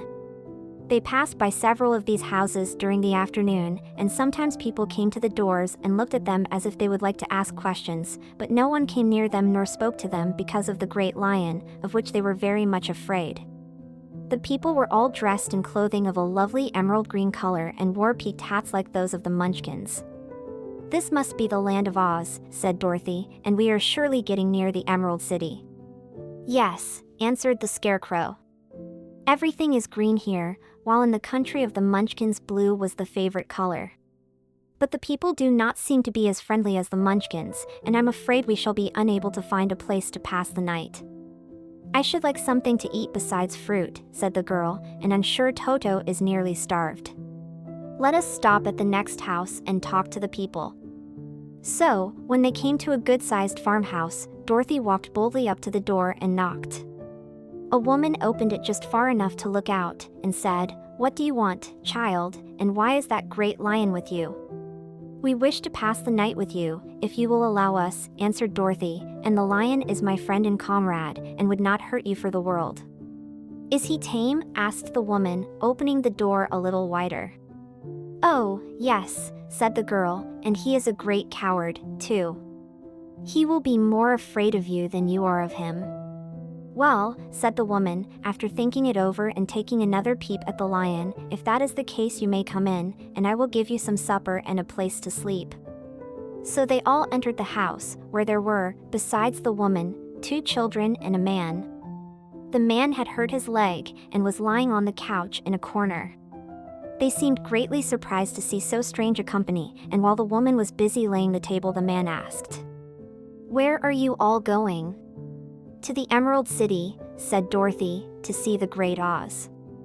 "Oh, indeed," exclaimed the man. "Are you sure that Oz will see you?" "Why not?" she replied. "Why, it is said that he never lets anyone come into his presence." I have been to the Emerald City many times, and it is a beautiful and wonderful place, but I have never been permitted to see the Great Oz, nor do I know of any living person who has seen him." "Does he never go out?" asked the Scarecrow. "Never. He sits day after day in the great throne room of his palace, and even those who wait upon him do not see him face to face." "What is he like?" asked the girl. "That is hard to tell," said the man thoughtfully. "You see, Oz is a great wizard and can take on any form he wishes. So that some say he looks like a bird, and some say he looks like an elephant, and some say he looks like a cat. To others he appears as a beautiful fairy, or a brownie, or in any other form that pleases him. But who the real Oz is, when he is in his own form, no living person can tell." "That is very strange," said Dorothy, "but we must try, in some way, to see him, or we shall have made our journey for nothing." "Why do you wish to see the terrible Oz?" asked the man. "I want him to give me some brains," said the Scarecrow eagerly. "Oh, Oz could do that easily enough," declared the man. "He has more brains than he needs." "And I want him to give me a heart," said the Tin Woodman. "That will not trouble him," continued the man, "for Oz has a large collection of hearts, of all sizes and shapes." "And I want him to give me courage," said the Cowardly Lion. "Oz keeps a great pot of courage in his throne room," said the man, "which he has covered with a golden plate, to keep it from running over. He will be glad to give you some." "And I want him to send me back to Kansas," said Dorothy. "Where is Kansas?" asked the man, with surprise. "I don't know," replied Dorothy sorrowfully, "but it is my home, and I'm sure it's somewhere." "Very likely. Well, Oz can do anything, so I suppose he will find Kansas for you. But first you must get to see him, and that will be a hard task, for the Great Wizard does not like to see anyone, and he usually has his own way." "But what do you want?" he continued, speaking to Toto. Toto only wagged his tail, for, strange to say, he could not speak. The woman now called to them that supper was ready, so they gathered around the table and Dorothy ate some delicious porridge and a dish of scrambled eggs and a plate of nice white bread, and enjoyed her meal. The lion ate some of the porridge, but did not care for it, saying it was made from oats and oats were food for horses, not for lions. The Scarecrow and the Tin Woodman ate nothing at all. Toto ate a little of everything, and was glad to get a good supper again. The woman now gave Dorothy a bed to sleep in, and Toto lay down beside her, while the lion guarded the door of her room so she might not be disturbed. The Scarecrow and the Tin Woodman stood up in a corner and kept quiet all night, although of course they could not sleep. The next morning, as soon as the sun was up, they started on their way, and soon saw a beautiful green glow in the sky just before them. "That must be the Emerald City," said Dorothy. As they walked on, the green glow became brighter and brighter, and it seemed that at last they were nearing the end of their travels. Yet it was afternoon before they came to the great wall that surrounded the city. It was high and thick and of a bright green color. In front of them, and at the end of the road of yellow brick, was a big gate, all studded with emeralds that glittered so in the sun that even the painted eyes of the Scarecrow were dazzled by their brilliancy. There was a bell beside the gate, and Dorothy pushed the button and heard a silvery tinkle sound within. Then the big gate swung slowly open, and they all passed through and found themselves in a high-arched room, the walls of which glistened with countless emeralds. Before them stood a little man about the same size as the Munchkins.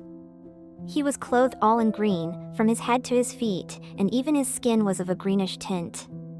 At his side was a large green box. When he saw Dorothy and her companions, the man asked, "What do you wish in the Emerald City?" "We came here to see the Great Oz," said Dorothy. The man was so surprised at this answer that he sat down to think it over. "It has been many years since anyone asked me to see Oz," he said, shaking his head in perplexity. "He is powerful and terrible, and if you come on an idle or foolish errand to bother the wise reflections of the Great Wizard, he might be angry and destroy you all in an instant." "But it is not a foolish errand, nor an idle one," replied the Scarecrow. "It is important. And we have been told that Oz is a good wizard." "So he is," said the Green Man, "and he rules the Emerald City wisely and well." But to those who are not honest, or who approach him from curiosity, he is most terrible, and few have ever dared ask to see his face. I am the guardian of the gates, and since you demand to see the great Oz, I must take you to his palace. But first you must put on the spectacles." "Why?" asked Dorothy. "Because if you did not wear spectacles, the brightness and glory of the Emerald City would blind you. Even those who live in the city must wear spectacles night and day. They are all locked on, for Oz so ordered it when the city was first built, and I have the only key that will unlock them." He opened the big box, and Dorothy saw that it was filled with spectacles of every size and shape. All of them had green glasses in them. The guardian of the gates found a pair that would just fit Dorothy and put them over her eyes. There were 2 golden bands fastened to them that passed around the back of her head, where they were locked together by a little key that was at the end of a chain the guardian of the gates wore around his neck. When they were on, Dorothy could not take them off had she wished, but of course she did not wish to be blinded by the glare of the Emerald City, so she said nothing. Then the Green Man fitted spectacles for the Scarecrow and the Tin Woodman and the Lion, and even on little Toto, and all were locked fast with the key. Then the guardian of the gates put on his own glasses and told them he was ready to show them to the palace. Taking a big golden key from a peg on the wall, he opened another gate, and they all followed him through the portal into the streets of the Emerald City. Chapter 11. The Wonderful City of Oz. Even with eyes protected by the green spectacles, Dorothy and her friends were at first dazzled by the brilliancy of the wonderful city. The streets were lined with beautiful houses all built of green marble and studded everywhere with sparkling emeralds. They walked over a pavement of the same green marble, and where the blocks were joined together were rows of emeralds, set closely, and glittering in the brightness of the sun. The window panes were of green glass, even the sky above the city had a green tint, and the rays of the sun were green. There were many people, men, women, and children, walking about, and these were all dressed in green clothes and had greenish skins. They looked at Dorothy and her strangely assorted company with wondering eyes, and the children all ran away and hid behind their mothers when they saw the lion, but no one spoke to them. Many shops stood in the street, and Dorothy saw that everything in them was green. Green candy and green popcorn were offered for sale, as well as green shoes, green hats, and green clothes of all sorts. At one place a man was selling green lemonade, and when the children bought it, Dorothy could see that they paid for it with green pennies. There seemed to be no horses nor animals of any kind. The men carried things around in little green carts, which they pushed before them. Everyone seemed happy and contented and prosperous. The guardian of the gates led them through the streets until they came to a big building, exactly in the middle of the city, which was the Palace of Oz, the Great Wizard. There was a soldier before the door, dressed in a green uniform and wearing a long green beard. "Here are strangers," said the guardian of the gates to him, "and they demand to see the Great Oz." "Step inside," answered the soldier, "and I will carry your message to him." So they passed through the palace gates and were led into a big room with a green carpet and lovely green furniture set with emeralds.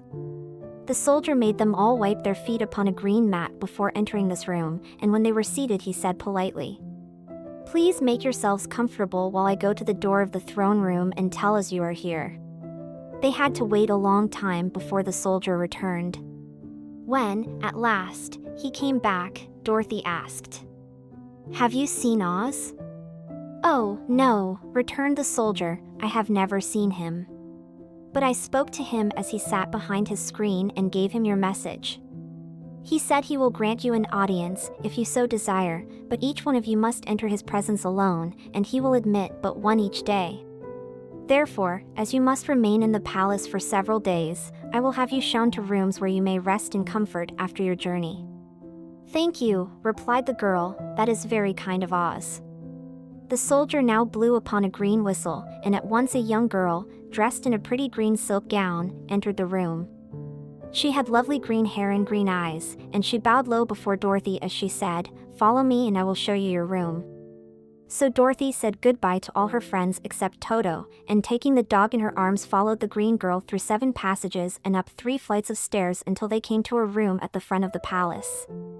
It was the sweetest little room in the world, with a soft comfortable bed that had sheets of green silk and a green velvet counterpane. There was a tiny fountain in the middle of the room that shot a spray of green perfume into the air to fall back into a beautifully carved green marble basin. Beautiful green flowers stood in the windows, and there was a shelf with a row of little green books. When Dorothy had time to open these books, she found them full of queer green pictures that made her laugh. They were so funny. In a wardrobe were many green dresses, made of silk and satin and velvet, and all of them fitted Dorothy exactly. "Make yourself perfectly at home," said the green girl, "and if you wish for anything, ring the bell. Oz will send for you tomorrow morning." She left Dorothy alone and went back to the others. These she also led to rooms, and each one of them found himself lodged in a very pleasant part of the palace. Of course, this politeness was wasted on the Scarecrow, for when he found himself alone in his room, he stood stupidly in one spot, just within the doorway, to wait till morning. It would not rest him to lie down, and he could not close his eyes, so he remained all night staring at a little spider which was weaving its web in a corner of the room, just as if it were not one of the most wonderful rooms in the world. The Tin Woodman lay down on his bed from force of habit, for he remembered when he was made of flesh, but not being able to sleep, he passed the night moving his joints up and down to make sure they kept in good working order.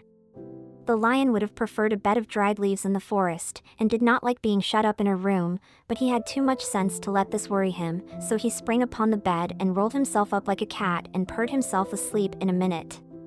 The next morning, after breakfast, the Green Maiden came to fetch Dorothy, and she dressed her in one of the prettiest gowns, made of green brocaded satin.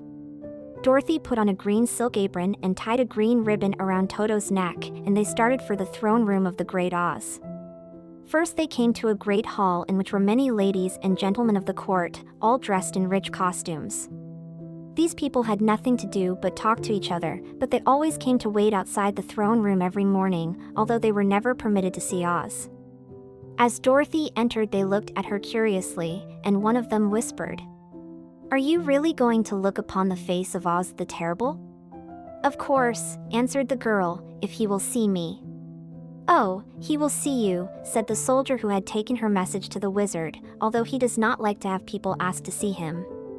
Indeed, at first he was angry and said I should send you back where you came from.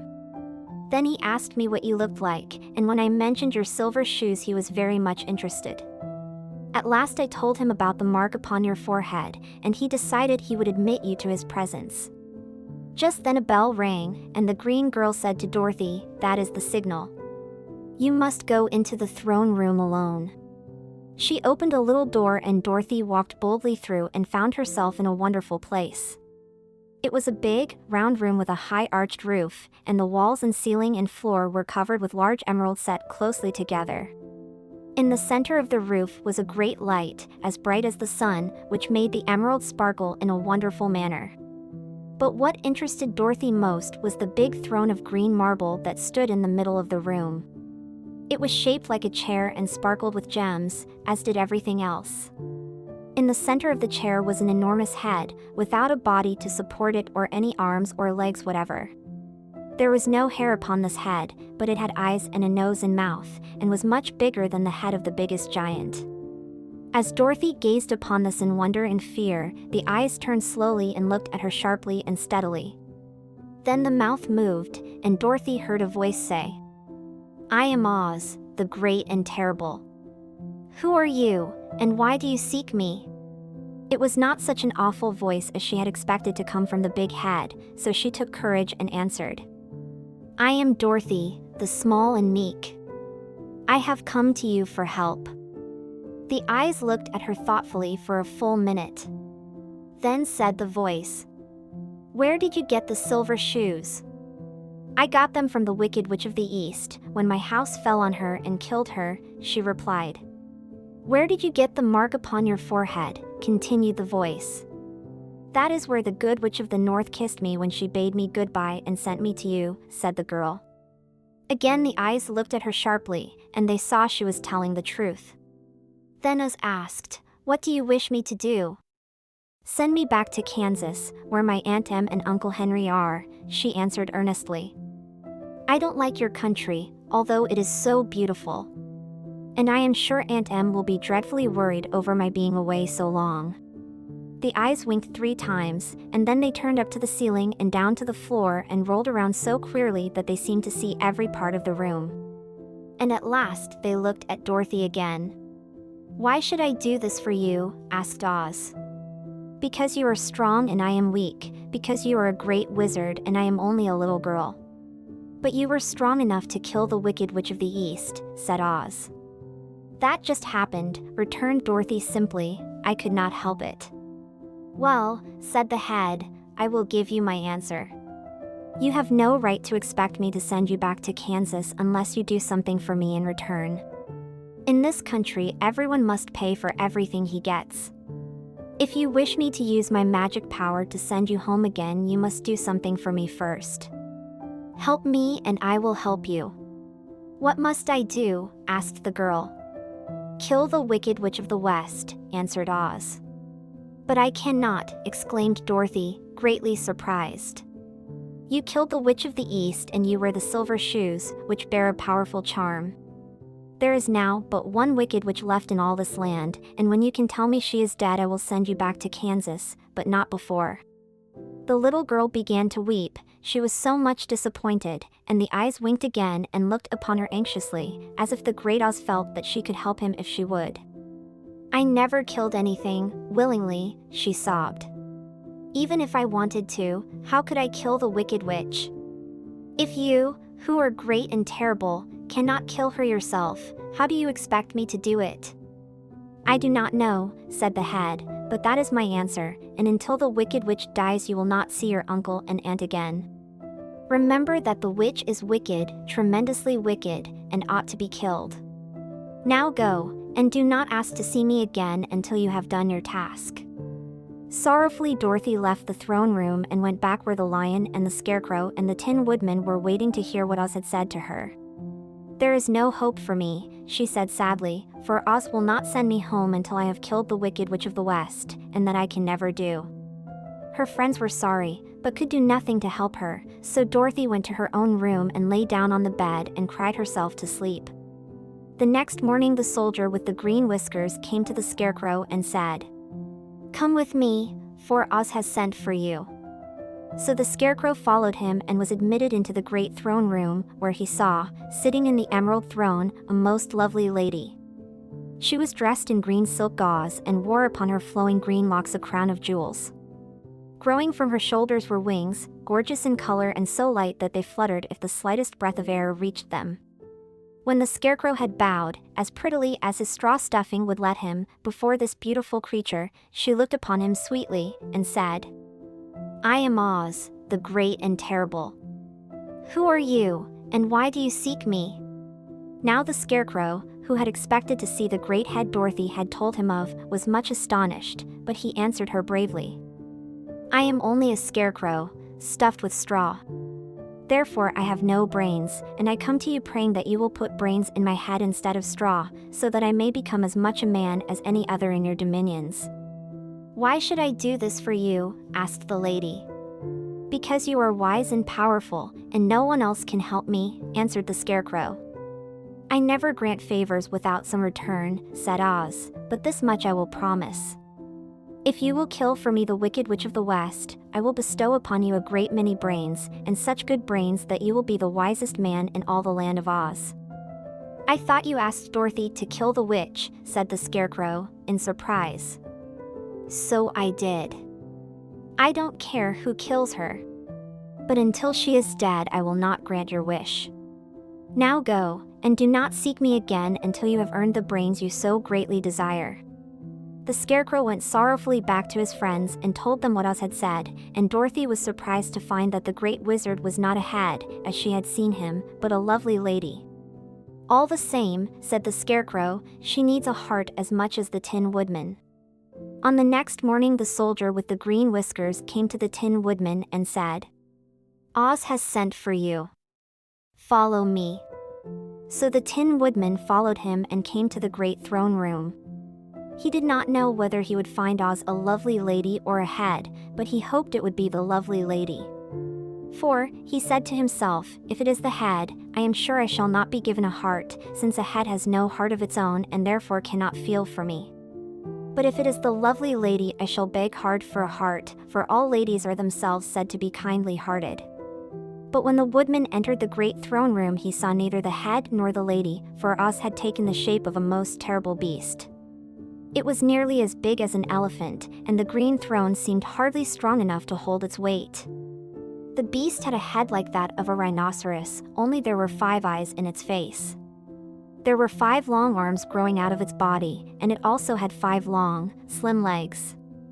Thick, woolly hair covered every part of it, and a more dreadful-looking monster could not be imagined. It was fortunate the Tin Woodman had no heart at that moment, for it would have beat loud and fast from terror. But being only tin, the woodman was not at all afraid, although he was much disappointed. "I am Oz, the great and terrible," spoke the beast, in a voice that was one great roar. "Who are you, and why do you seek me? I am a woodman, and made of tin. Therefore I have no heart, and cannot love. I pray you to give me a heart that I may be as other men are." "Why should I do this?" demanded the beast. "Because I ask it, and you alone can grant my request," answered the woodman. Oz gave a low growl at this, but said, gruffly, "If you indeed desire a heart, you must earn it." "How?" asked the woodman. "Help Dorothy to kill the Wicked Witch of the West," replied the beast. "When the witch is dead, come to me, and I will then give you the biggest and kindest and most loving heart in all the land of Oz." So the Tin Woodman was forced to return sorrowfully to his friends and tell them of the terrible beast he had seen. They all wondered greatly at the many forms the great wizard could take upon himself, and the lion said, "If he is a beast, when I go to see him, I shall roar my loudest, and so frighten him that he will grant all I ask. And if he is the lovely lady, I shall pretend to spring upon her, and so compel her to do my bidding. And if he is the great head, he will be at my mercy, for I will roll this head all about the room until he promises to give us what we desire. So be of good cheer, my friends, for all will yet be well." The next morning the soldier with the green whiskers led the lion to the great throne room and bade him enter the presence of Oz. The lion at once passed through the door, and glancing around saw, to his surprise, that before the throne was a ball of fire, so fierce and glowing he could scarcely bear to gaze upon it. His first thought was that Oz had by accident caught on fire and was burning up, but when he tried to go nearer, the heat was so intense that it singed his whiskers, and he crept back tremblingly to a spot nearer the door. Then a low, quiet voice came from the ball of fire, and these were the words it spoke. "I am Oz, the great and terrible. Who are you, and why do you seek me?" And the lion answered, "I am a cowardly lion, afraid of everything. I came to you to beg that you give me courage, so that in reality I may become the king of beasts, as men call me." "Why should I give you courage?" demanded Oz. "Because of all wizards you are the greatest, and alone have power to grant my request," answered the lion. The ball of fire burned fiercely for a time, and the voice said, "Bring me proof that the Wicked Witch is dead, and that moment I will give you courage. But as long as the witch lives, you must remain a coward." The lion was angry at this speech, but could say nothing in reply, and while he stood silently gazing at the ball of fire it became so furiously hot that he turned tail and rushed from the room. He was glad to find his friends waiting for him, and told them of his terrible interview with the wizard. "What shall we do now?" asked Dorothy sadly. "There is only one thing we can do," returned the lion, "and that is to go to the land of the Winkies, seek out the Wicked Witch, and destroy her." "But suppose we cannot," said the girl. "Then I shall never have courage," declared the lion. "And I shall never have brains," added the scarecrow. "And I shall never have a heart," spoke the Tin Woodman. "And I shall never see Aunt Em and Uncle Henry," said Dorothy, beginning to cry. "Be careful," cried the green girl. "The tears will fall on your green silk gown and spot it." So Dorothy dried her eyes and said, "I suppose we must try it, but I am sure I do not want to kill anybody, even to see Aunt Em again." "I will go with you, but I'm too much of a coward to kill the witch," said the lion. "I will go too," declared the scarecrow, "but I shall not be of much help to you, I am such a fool." "I haven't the heart to harm even a witch," remarked the Tin Woodman, "but if you go I certainly shall go with you." Therefore it was decided to start upon their journey the next morning, and the woodman sharpened his axe on a green grindstone and had all his joints properly oiled. The Scarecrow stuffed himself with fresh straw, and Dorothy put new paint on his eyes that he might see better. The green girl, who was very kind to them, filled Dorothy's basket with good things to eat and fastened a little bell around Toto's neck with a green ribbon. They went to bed quite early and slept soundly until daylight, when they were awakened by the crowing of a green cock that lived in the backyard of the palace and the cackling of a hen that had laid a green egg. Chapter 12. The Search for the Wicked Witch. The soldier with the green whiskers led them through the streets of the Emerald City until they reached the room where the guardian of the gates lived. This officer unlocked their spectacles to put them back in his great box, and then he politely opened the gate for our friends. "Which road leads to the Wicked Witch of the West?" asked Dorothy. "There is no road," answered the guardian of the gates. "No one ever wishes to go that way." "How, then, are we to find her?" inquired the girl. "That will be easy," replied the man, "for when she knows you are in the country of the Winkies she will find you, and make you all her slaves." "Perhaps not," said the Scarecrow, "for we mean to destroy her." "Oh, that is different," said the guardian of the gates. "No one has ever destroyed her before, so I naturally thought she would make slaves of you, as she has of the rest. But take care, for she is wicked and fierce, and may not allow you to destroy her. Keep to the west, where the sun sets, and you cannot fail to find her." They thanked him and bade him goodbye, and turned toward the west, walking over fields of soft grass dotted here and there with daisies and buttercups. Dorothy still wore the pretty silk dress she had put on in the palace, but now, to her surprise, she found it was no longer green, but pure white. The ribbon around Toto's neck had also lost its green color and was as white as Dorothy's dress. The Emerald City was soon left far behind. As they advanced, the ground became rougher and hillier, for there were no farms nor houses in this country of the West, and the ground was untilled. In the afternoon the sun shone hot in their faces, for there were no trees to offer them shade, so that before night Dorothy and Toto and the lion were tired, and lay down upon the grass and fell asleep, with the woodman and the Scarecrow keeping watch. Now the Wicked Witch of the West had but one eye, yet that was as powerful as a telescope, and could see everywhere. So, as she sat in the door of her castle, she happened to look around and saw Dorothy lying asleep, with her friends all about her. They were a long distance off, but the Wicked Witch was angry to find them in her country, so she blew upon a silver whistle that hung around her neck. At once there came running to her from all directions a pack of great wolves. They had long legs and fierce eyes and sharp teeth. "Go to those people," said the witch, "and tear them to pieces." "Are you not going to make them your slaves?" asked the leader of the wolves. "No," she answered, "one is of tin, and one of straw, one is a girl and another a lion. None of them is fit to work, so you may tear them into small pieces." "Very well," said the wolf, and he dashed away at full speed, followed by the others. It was lucky the Scarecrow and the woodman were wide awake and heard the wolves coming. "This is my fight," said the woodman, "so get behind me and I will meet them as they come." He seized his axe, which he had made very sharp, and as the leader of the wolves came on, the Tin Woodman swung his arm and chopped the wolf's head from its body, so that it immediately died.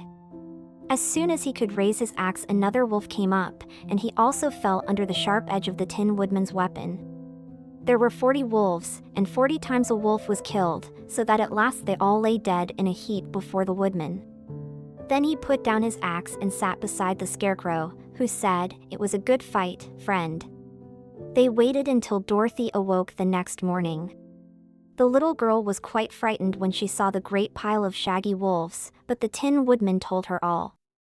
She thanked him for saving them and sat down to breakfast, after which they started again upon their journey. Now this same morning the Wicked Witch came to the door of her castle and looked out with her one eye that could see far off. She saw all her wolves lying dead, and the strangers still traveling through her country. This made her angrier than before, and she blew her silver whistle twice. Straightway a great flock of wild crows came flying toward her, enough to darken the sky. And the Wicked Witch said to the King Crow, "Fly at once to the strangers, peck out their eyes, and tear them to pieces." The wild crows flew in one great flock toward Dorothy and her companions. When the little girl saw them coming, she was afraid. But the Scarecrow said, "This is my battle, so lie down beside me and you will not be harmed." So they all lay upon the ground except the Scarecrow, and he stood up and stretched out his arms. And when the crows saw him, they were frightened, as these birds always are by scarecrows, and did not dare to come any nearer. But the King Crow said, "It is only a stuffed man. I will peck his eyes out." The King Crow flew at the Scarecrow, who caught it by the head and twisted its neck until it died. And then another crow flew at him, and the Scarecrow twisted its neck also. There were 40 crows, and 40 times the Scarecrow twisted a neck, until at last all were lying dead beside him. Then he called to his companions to rise, and again they went upon their journey. When the Wicked Witch looked out again and saw all her crows lying in a heap, she got into a terrible rage, and blew 3 times upon her silver whistle. Forthwith there was heard a great buzzing in the air, and a swarm of black bees came flying toward her. "Go to the strangers and sting them to death," commanded the witch, and the bees turned and flew rapidly until they came to where Dorothy and her friends were walking. But the woodman had seen them coming, and the Scarecrow had decided what to do. "Take out my straw and scatter it over the little girl and the dog and the lion," he said to the woodman, "and the bees cannot sting them." This the woodman did, and as Dorothy lay close beside the lion and held Toto in her arms, the straw covered them entirely. The bees came and found no one but the woodman to sting, so they flew at him and broke off all their stings against the tin, without hurting the woodman at all. And as bees cannot live when their stings are broken, that was the end of the black bees, and they lay scattered thick about the woodman, like little heaps of fine coal. Then Dorothy and the lion got up, and the girl helped the Tin Woodman put the straw back into the Scarecrow again, until he was as good as ever. So they started upon their journey once more. The Wicked Witch was so angry when she saw her black bees in little heaps like fine coal that she stamped her foot and tore her hair and gnashed her teeth. And then she called a dozen of her slaves, who were the Winkies, and gave them sharp spears, telling them to go to the strangers and destroy them. The Winkies were not a brave people, but they had to do as they were told. So they marched away until they came near to Dorothy. Then the lion gave a great roar and sprang towards them, and the poor Winkies were so frightened that they ran back as fast as they could. When they returned to the castle, the Wicked Witch beat them well with a strap, and sent them back to their work, after which she sat down to think what she should do next. She could not understand how all her plans to destroy these strangers had failed, but she was a powerful witch, as well as a wicked one, and she soon made up her mind how to act. There was, in her cupboard, a golden cap, with a circle of diamonds and rubies running round it. This golden cap had a charm. Whoever owned it could call 3 times upon the winged monkeys, who would obey any order they were given. But no person could command these strange creatures more than 3 times. Twice already the Wicked Witch had used the charm of the cap. Once was when she had made the Winkies her slaves, and set herself to rule over their country. The winged monkeys had helped her do this. The second time was when she had fought against the Great Oz himself, and driven him out of the land of the West. The winged monkeys had also helped her in doing this.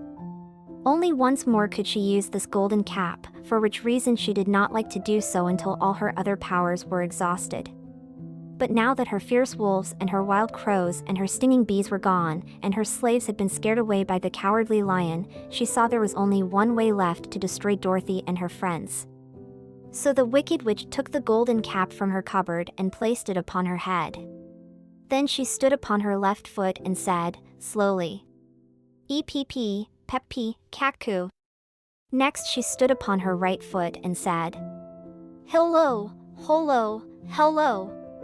After this she stood upon both feet and cried in a loud voice, "Zizzy, zuzzy, zick." Now the charm began to work. The sky was darkened, and a low rumbling sound was heard in the air. There was a rushing of many wings, a great chattering and laughing, and the sun came out of the dark sky to show the Wicked Witch surrounded by a crowd of monkeys, each with a pair of immense and powerful wings on his shoulders. One, much bigger than the others, seemed to be their leader. He flew close to the witch and said, "You have called us for the 3rd and last time. What do you command?" "Go to the strangers who are within my land and destroy them all except the lion," said the wicked witch. "Bring that beast to me, for I have a mind to harness him like a horse, and make him work." "Your commands shall be obeyed," said the leader. Then, with a great deal of chattering and noise, the winged monkeys flew away to the place where Dorothy and her friends were walking. Some of the monkeys seized the Tin Woodman and carried him through the air until they were over a country thickly covered with sharp rocks. Here they dropped the poor woodman, who fell a great distance to the rocks, where he lay so battered and dented that he could neither move nor groan. Others of the monkeys caught the Scarecrow, and with their long fingers pulled all of the straw out of his clothes and head. They made his hat and boots and clothes into a small bundle and threw it into the top branches of a tall tree. The remaining monkeys threw pieces of stout rope around the lion and wound many coils about his body and head and legs until he was unable to bite or scratch or struggle in any way. Then they lifted him up and flew away with him to the witch's castle, where he was placed in a small yard with a high iron fence around it, so that he could not escape. But Dorothy they did not harm at all. She stood, with Toto in her arms, watching the sad fate of her comrades and thinking it would soon be her turn. The leader of the winged monkeys flew up to her, his long, hairy arms stretched out and his ugly face grinning terribly, but he saw the mark of the good witch's kiss upon her forehead and stopped short, motioning the others not to touch her. "We dare not harm this little girl," he said to them, "for she is protected by the power of good, and that is greater than the power of evil. All we can do is to carry her to the castle of the wicked witch and leave her there." So, carefully and gently, they lifted Dorothy in their arms and carried her swiftly through the air until they came to the castle, where they set her down upon the front doorstep. Then the leader said to the witch, "We have obeyed you as far as we were able. The Tin Woodman and the Scarecrow are destroyed, and the lion is tied up in your yard. The little girl we dare not harm, nor the dog she carries in her arms. Your power over our band is now ended, and you will never see us again." Then all the winged monkeys, with much laughing and chattering and noise, flew into the air and were soon out of sight.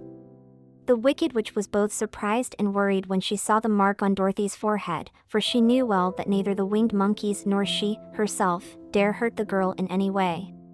She looked down at Dorothy's feet, and seeing the silver shoes, began to tremble with fear, for she knew what a powerful charm belonged to them. At first the witch was tempted to run away from Dorothy, but she happened to look into the child's eyes and saw how simple the soul behind them was, and that the little girl did not know of the wonderful power the silver shoes gave her. So the wicked witch laughed to herself, and thought, "I can still make her my slave, for she does not know how to use her power." Then she said to Dorothy, harshly and severely, "Come with me, and see that you mind everything I tell you, for if you do not I will make an end of you, as I did of the Tin Woodman and the Scarecrow." Dorothy followed her through many of the beautiful rooms in her castle until they came to the kitchen, where the witch bade her clean the pots and kettles and sweep the floor and keep the fire fed with wood.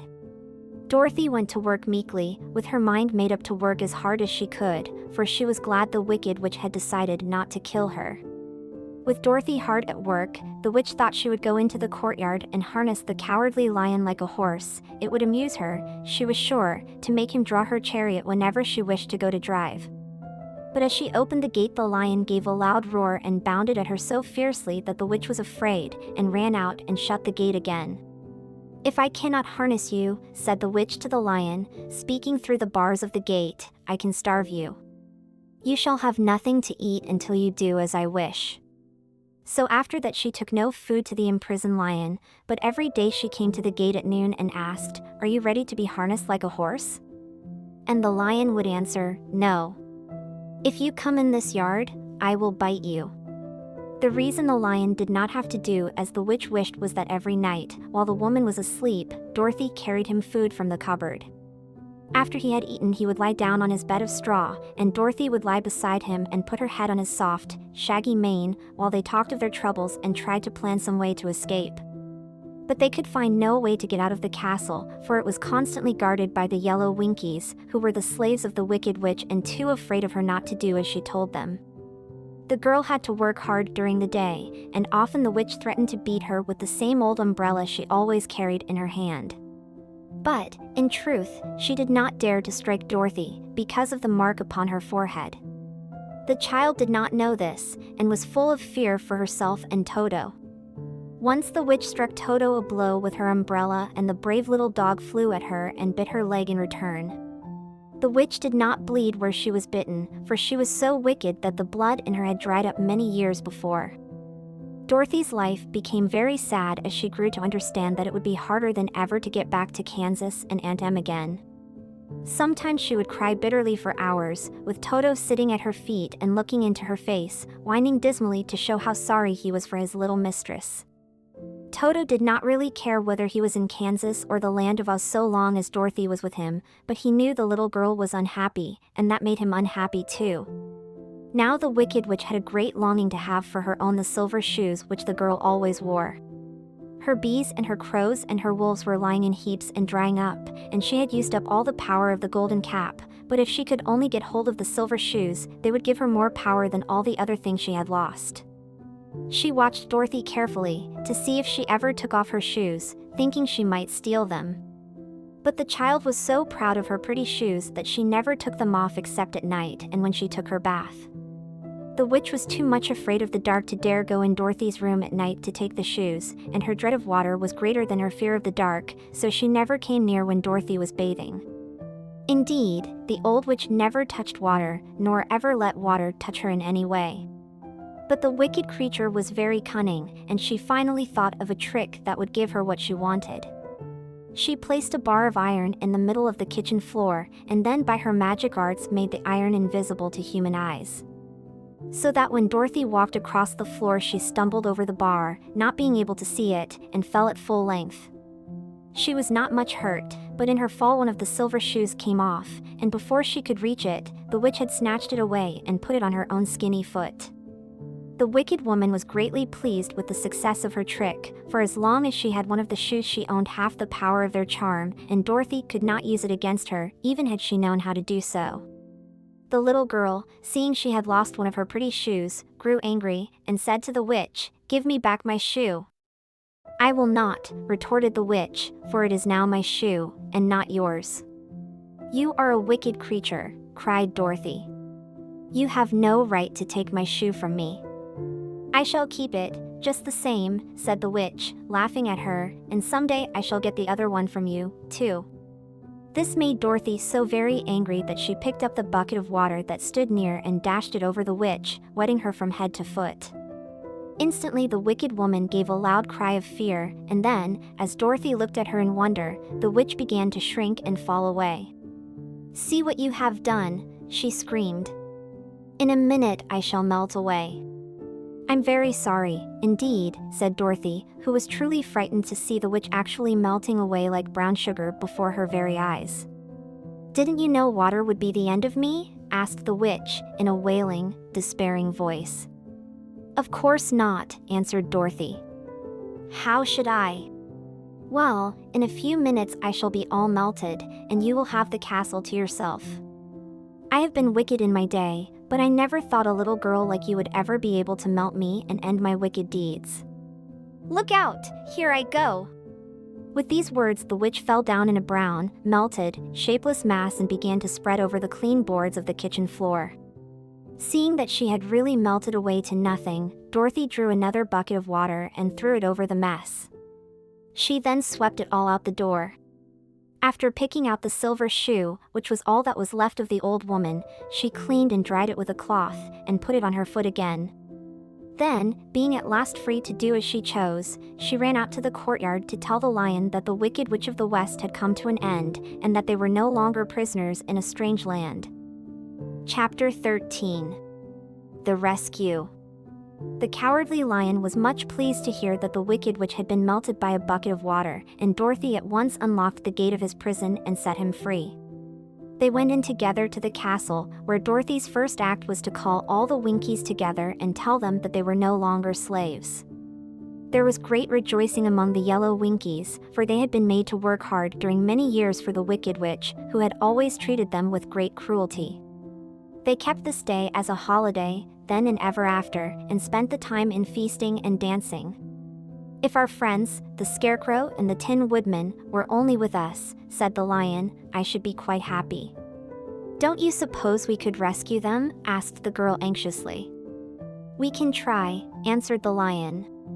So they called the yellow Winkies and asked them if they would help to rescue their friends, and the Winkies said that they would be delighted to do all in their power for Dorothy, who had set them free from bondage. So she chose a number of the Winkies who looked as if they knew the most, and they all started away. They traveled that day and part of the next until they came to the rocky plain where the Tin Woodman lay, all battered and bent. His axe was near him, but the blade was rusted and the handle broken off short. The Winkies lifted him tenderly in their arms and carried him back to the yellow castle again, Dorothy shedding a few tears by the way at the sad plight of her old friend, and the Lion looking sober and sorry. When they reached the castle, Dorothy said to the Winkies, "Are any of your people tinsmiths?" "Oh, yes. Some of us are very good tinsmiths," they told her. "Then bring them to me," she said. And when the tinsmiths came, bringing with them all their tools and baskets, she inquired, "Can you straighten out those dents in the Tin Woodman, and bend him back into shape again, and solder him together where he is broken?" The tinsmiths looked the Woodman over carefully and then answered that they thought they could mend him so he would be as good as ever. So they set to work in one of the big yellow rooms of the castle and worked for 3 days and 4 nights, hammering and twisting and bending and soldering and polishing and pounding at the legs and body and head of the Tin Woodman, until at last he was straightened out into his old form, and his joints worked as well as ever. To be sure, there were several patches on him, but the tinsmiths did a good job, and as the Woodman was not a vain man, he did not mind the patches at all. When, at last, he walked into Dorothy's room and thanked her for rescuing him, he was so pleased that he wept tears of joy, and Dorothy had to wipe every tear carefully from his face with her apron, so his joints would not be rusted. At the same time, her own tears fell thick and fast at the joy of meeting her old friend again, and these tears did not need to be wiped away. As for the Lion, he wiped his eyes so often with the tip of his tail that it became quite wet, and he was obliged to go out into the courtyard and hold it in the sun till it dried. "If we only had the Scarecrow with us again," said the Tin Woodman, when Dorothy had finished telling him everything that had happened, "I should be quite happy." "We must try to find him," said the girl. So she called the Winkies to help her, and they walked all that day and part of the next until they came to the tall tree in the branches of which the winged monkeys had tossed the Scarecrow's clothes. It was a very tall tree, and the trunk was so smooth that no one could climb it, but the Woodman said at once, "I'll chop it down, and then we can get the Scarecrow's clothes." Now while the tinsmiths had been at work mending, the Woodman himself, another of the Winkies, who was a goldsmith, had made an axe handle of solid gold and fitted it to the Woodman's axe, instead of the old broken handle. Others polished the blade until all the rust was removed and it glistened like burnished silver. As soon as he had spoken, the Tin Woodman began to chop, and in a short time the tree fell over with a crash, whereupon the Scarecrow's clothes fell out of the branches and rolled off on the ground. Dorothy picked them up and had the Winkies carry them back to the castle, where they were stuffed with nice, clean straw, and behold, here was the Scarecrow, as good as ever, thanking them over and over again for saving him. Now that they were reunited, Dorothy and her friends spent a few happy days at the Yellow Castle, where they found everything they needed to make them comfortable. But one day the girl thought of Aunt Em and said, "We must go back to Oz and claim his promise." "Yes," said the Woodman, "at last I shall get my heart." "And I shall get my brains," added the Scarecrow joyfully. "And I shall get my courage," said the Lion thoughtfully. "And I shall get back to Kansas," cried Dorothy, clapping her hands. "Oh, let us start for the Emerald City tomorrow." This they decided to do. The next day they called the Winkies together and bade them goodbye. The Winkies were sorry to have them go, and they had grown so fond of the Tin Woodman that they begged him to stay and rule over them in the Yellow Land of the West. Finding they were determined to go, the Winkies gave Toto and the Lion each a golden collar, and to Dorothy they presented a beautiful bracelet studded with diamonds, and to the Scarecrow they gave a gold-headed walking stick, to keep him from stumbling, and to the Tin Woodman they offered a silver oil can, inlaid with gold and set with precious jewels. Every one of the travelers made the Winkies a pretty speech in return, and all shook hands with them until their arms ached. Dorothy went to the witch's cupboard to fill her basket with food for the journey, and there she saw the golden cap. She tried it on her own head and found that it fitted her exactly. She did not know anything about the charm of the golden cap, but she saw that it was pretty, so she made up her mind to wear it and carry her sunbonnet in the basket. Then, being prepared for the journey, they all started for the Emerald City, and the Winkies gave them 3 cheers and many good wishes to carry with them. Chapter 14. The Winged Monkeys. You will remember there was no road, not even a pathway, between the castle of the Wicked Witch and the Emerald City. When the 4 travelers went in search of the witch, she had seen them coming, and so sent the winged monkeys to bring them to her. It was much harder to find their way back through the big fields of buttercups and yellow daisies than it was being carried. They knew, of course, they must go straight east, toward the rising sun, and they started off in the right way. But at noon, when the sun was over their heads, they did not know which was east and which was west, and that was the reason they were lost in the great fields. They kept on walking, however, and at night the moon came out and shone brightly. So they lay down among the sweet-smelling yellow flowers and slept soundly until morning, all but the Scarecrow and the Tin Woodman. The next morning the sun was behind a cloud, but they started on, as if they were quite sure which way they were going. "If we walk far enough," said Dorothy, "I am sure we shall sometime come to some place." But day by day passed away, and they still saw nothing before them but the scarlet fields. The Scarecrow began to grumble a bit. "We have surely lost our way," he said, "and unless we find it again in time to reach the Emerald City, I shall never get my brains." "Nor I my heart," declared the Tin Woodman. "It seems to me I can scarcely wait till I get to Oz, and you must admit this is a very long journey." "You see," said the Cowardly Lion, with a whimper, "I haven't the courage to keep tramping forever, without getting anywhere at all." Then Dorothy lost heart. She sat down on the grass and looked at her companions, and they sat down and looked at her, and Toto found that for the first time in his life he was too tired to chase a butterfly that flew past his head. So he put out his tongue and panted and looked at Dorothy as if to ask what they should do next. "Suppose we call the field mice," she suggested. "They could probably tell us the way to the Emerald City." "To be sure they could," cried the Scarecrow. "Why didn't we think of that before?"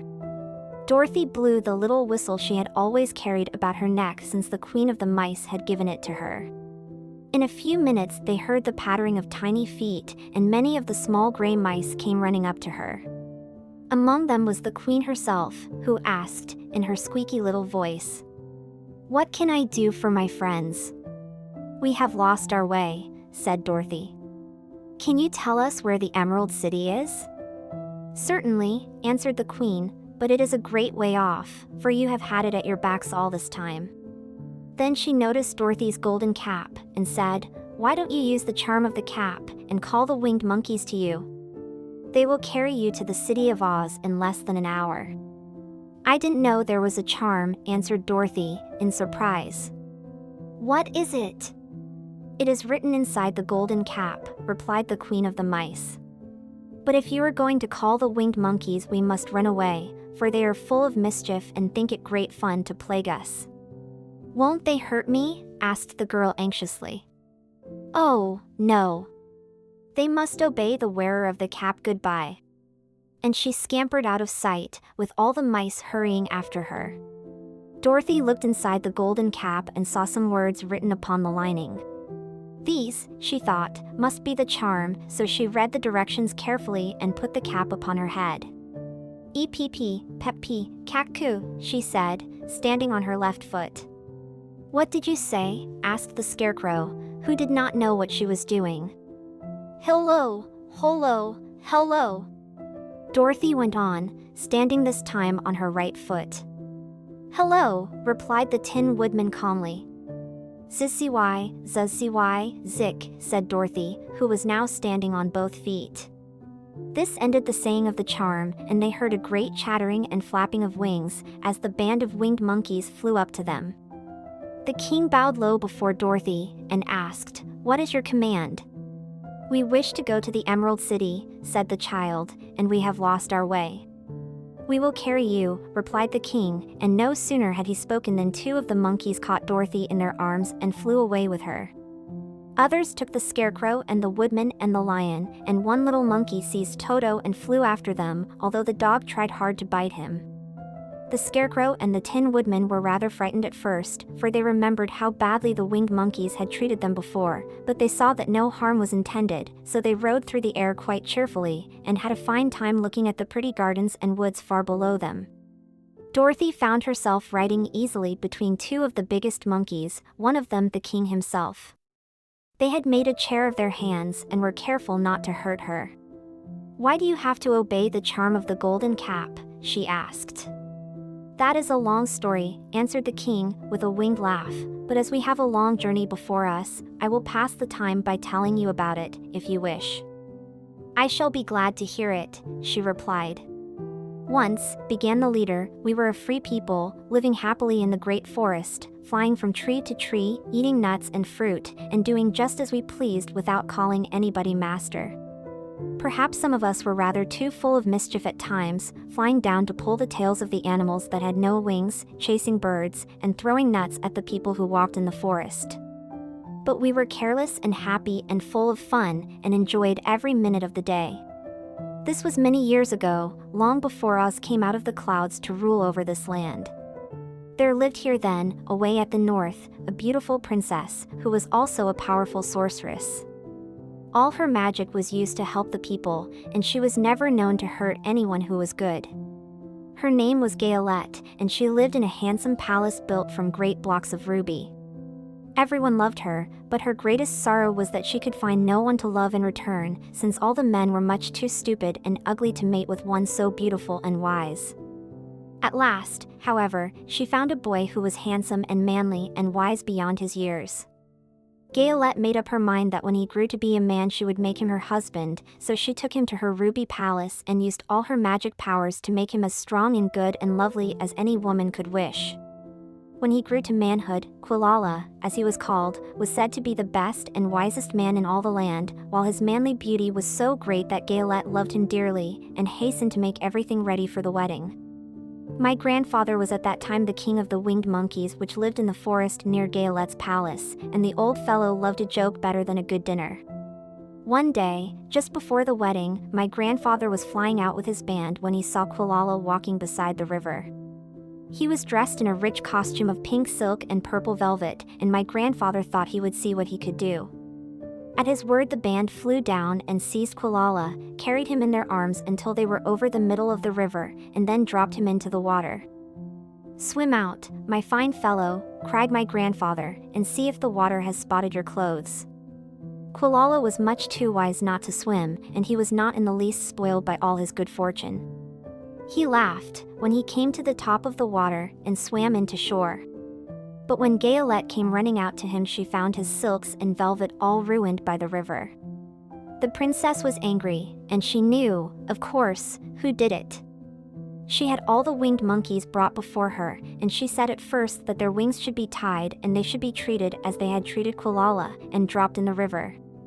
But my grandfather pleaded hard, for he knew the monkeys would drown in the river with their wings tied, and Quilala said a kind word for them also, so that Gayolette finally spared them, on condition that the winged monkeys should ever after do 3 times the bidding of the owner of the golden cap.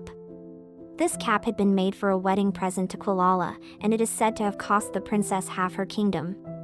Of course my grandfather and all the other monkeys at once agreed to the condition, and that is how it happens that we are 3 times the slaves of the owner of the golden cap, whosoever he may be. "And what became of them?" asked Dorothy, who had been greatly interested in the story. "Quilala being the first owner of the golden cap," replied the monkey, "he was the first to lay his wishes upon us. As his bride could not bear the sight of us, he called us all to him in the forest after he had married her and ordered us always to keep where she could never again set eyes on a winged monkey, which we were glad to do, for we were all afraid of her. This was all we ever had to do until the golden cap fell into the hands of the wicked witch of the west, who made us enslave the Winkies, and afterward drive Oz himself out of the land of the west.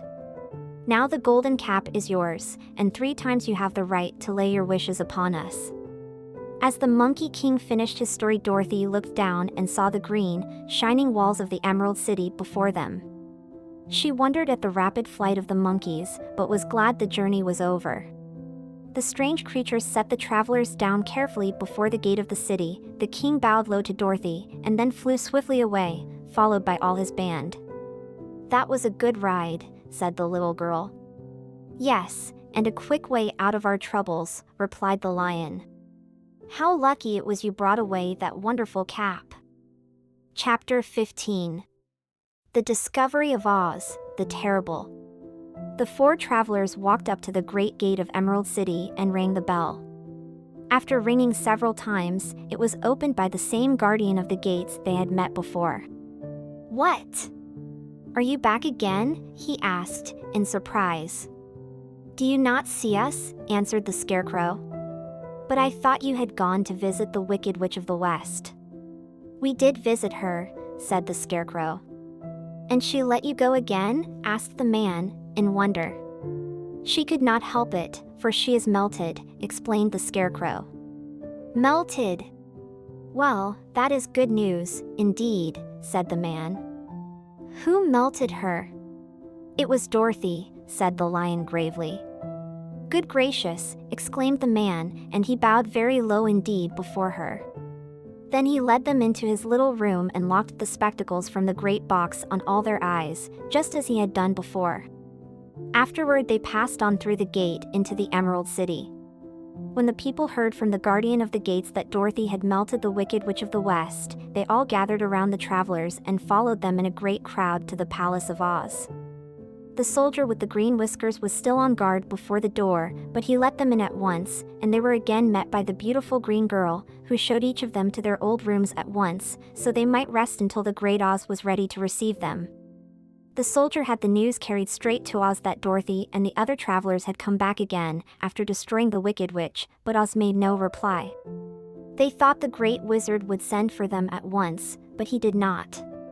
They had no word from him the next day, nor the next, nor the next. The waiting was tiresome and wearing, and at last they grew vexed that Oz should treat them in so poor a fashion after sending them to undergo hardships and slavery.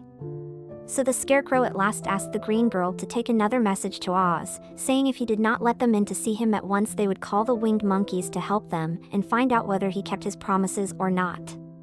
When the wizard was given this message, he was so frightened that he sent word for them to come to the throne room at 4 minutes after 9 o'clock the next morning. He had once met the winged monkeys in the land of the West, and he did not wish to meet them again. The four travelers passed a sleepless night, each thinking of the gift Oz had promised to bestow on him. Dorothy fell asleep only once, and then she dreamed she was in Kansas, where Aunt Em was telling her how glad she was to have her little girl at home again. Promptly at 9 o'clock the next morning the green-whiskered soldier came to them, and 4 minutes later they all went into the throne room of the Great Oz. Of course each one of them expected to see the wizard in the shape he had taken before, and all were greatly surprised when they looked about and saw no one at all in the room. They kept close to the door and closer to one another, for the stillness of the empty room was more dreadful than any of the forms they had seen Oz take. Presently they heard a solemn voice that seemed to come from somewhere near the top of the great dome, and it said, "I am Oz, the great and terrible. Why do you seek me?" They looked again in every part of the room, and then, seeing no one, Dorothy asked, "Where are you?" "I am everywhere," answered the voice, "but to the eyes of common mortals I am invisible. I will now seat myself upon my throne, that you may converse with me." Indeed, the voice seemed just then to come straight from the throne itself, so they walked toward it and stood in a row while Dorothy said, "We have come to claim our promise, O Oz." "What promise?" asked Oz. "You promised to send me back to Kansas when the Wicked Witch was destroyed," said the girl. "And you promised to give me brains," said the Scarecrow. "And you promised to give me a heart," said the Tin Woodman. "And you promised to give me courage," said the Cowardly Lion. "Is the Wicked Witch really destroyed?" asked the voice, and Dorothy thought it trembled a little. "Yes," she answered, "I melted her with a bucket of water." "Dear me," said the voice, "how sudden." "Well, come to me tomorrow, for I must have time to think it over." "You've had plenty of time already," said the Tin Woodman angrily. "We shan't wait a day longer," said the Scarecrow. "You must keep your promises to us," exclaimed Dorothy. The lion thought it might be as well to frighten the wizard, so he gave a large, loud roar, which was so fierce and dreadful that Toto jumped away from him in alarm and tipped over the screen that stood in a corner. As it fell with a crash, they looked that way, and the next moment all of them were filled with wonder. For they saw, standing in just the spot the screen had hidden, a little old man, with a bald head and a wrinkled face, who seemed to be as much surprised as they were. The Tin Woodman, raising his axe, rushed toward the little man and cried out, "Who are you?" "I am Oz, the great and terrible," said the little man, in a trembling voice. "But don't strike me, please don't, and I'll do anything you want me to." Our friends looked at him in surprise and dismay. "I thought Oz was a great head," said Dorothy. "And I thought Oz was a lovely lady," said the Scarecrow. "And I thought Oz was a terrible beast," said the Tin Woodman. "And I thought Oz was a ball of fire," exclaimed the lion. "No, you are all wrong," said the little man meekly. "I have been making believe." "Making believe," cried Dorothy. "Are you not a great wizard?" "Hush, my dear," he said. "Don't speak so loud, or you will be overheard, and I should be ruined. I'm supposed to be a great wizard." "And aren't you?" she asked. "Not a bit of it, my dear, I'm just a common man." "You're more than that," said the Scarecrow, in a grieved tone, "you're a humbug." "Exactly so," declared the little man, rubbing his hands together as if it pleased him. "I am a humbug." "But this is terrible," said the Tin Woodman. "How shall I ever get my heart?" "Or I my courage?" asked the lion. "Or I my brains?" wailed the Scarecrow, wiping the tears from his eyes with his coat sleeve. "My dear friends," said Oz, "I pray you not to speak of these little things. Think of me, and the terrible trouble I'm in at being found out." "Doesn't anyone else know you're a humbug?" asked Dorothy. "No one knows it but you four, and myself," replied Oz. "I have fooled everyone so long that I thought I should never be found out. It was a great mistake my ever letting you into the throne room. Usually I will not see even my subjects, and so they believe I am something terrible." "But I don't understand," said Dorothy, in bewilderment. "How was it that you appeared to me as a great head?" "That was one of my tricks," answered Oz. "Step this way, please, and I will tell you all about it." He led the way to a small chamber in the rear of the throne room, and they all followed him. He pointed to one corner, in which lay the great head, made out of many thicknesses of paper, and with a carefully painted face. "This I hung from the ceiling by a wire," said Oz. "I stood behind the screen and pulled a thread, to make the eyes move and the mouth open." "But how about the voice?" she inquired.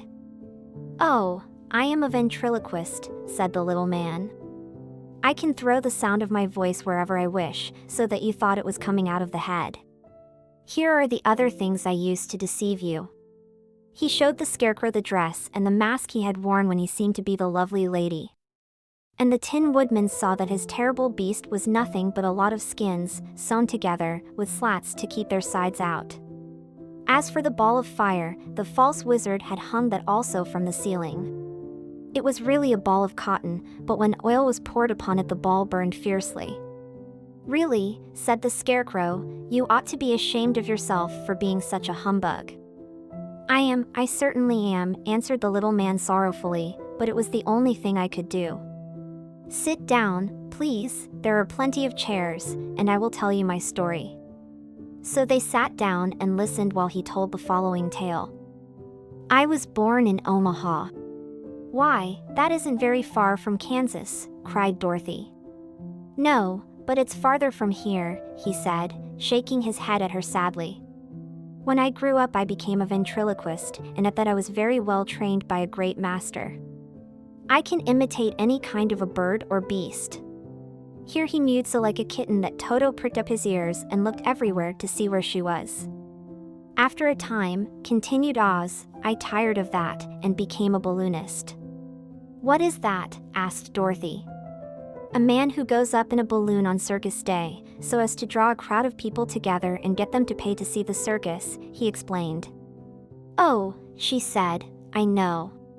Well, one day I went up in a balloon and the ropes got twisted so that I couldn't come down again. It went way up above the clouds, so far that a current of air struck it and carried it many, many miles away. For a day and a night I traveled through the air, and on the morning of the second day I awoke and found the balloon floating over a strange and beautiful country. It came down gradually, and I was not hurt a bit. But I found myself in the midst of a strange people, who, seeing me come from the clouds, thought I was a great wizard. Of course I let them think so, because they were afraid of me and promised to do anything I wished them to. Just to amuse myself and keep the good people busy, I ordered them to build this city and my palace, and they did it all willingly and well. Then I thought, as the country was so green and beautiful, I would call it the Emerald City, and to make the name fit better I put green spectacles on all the people, so that everything they saw was green. "But isn't everything here green?" asked Dorothy.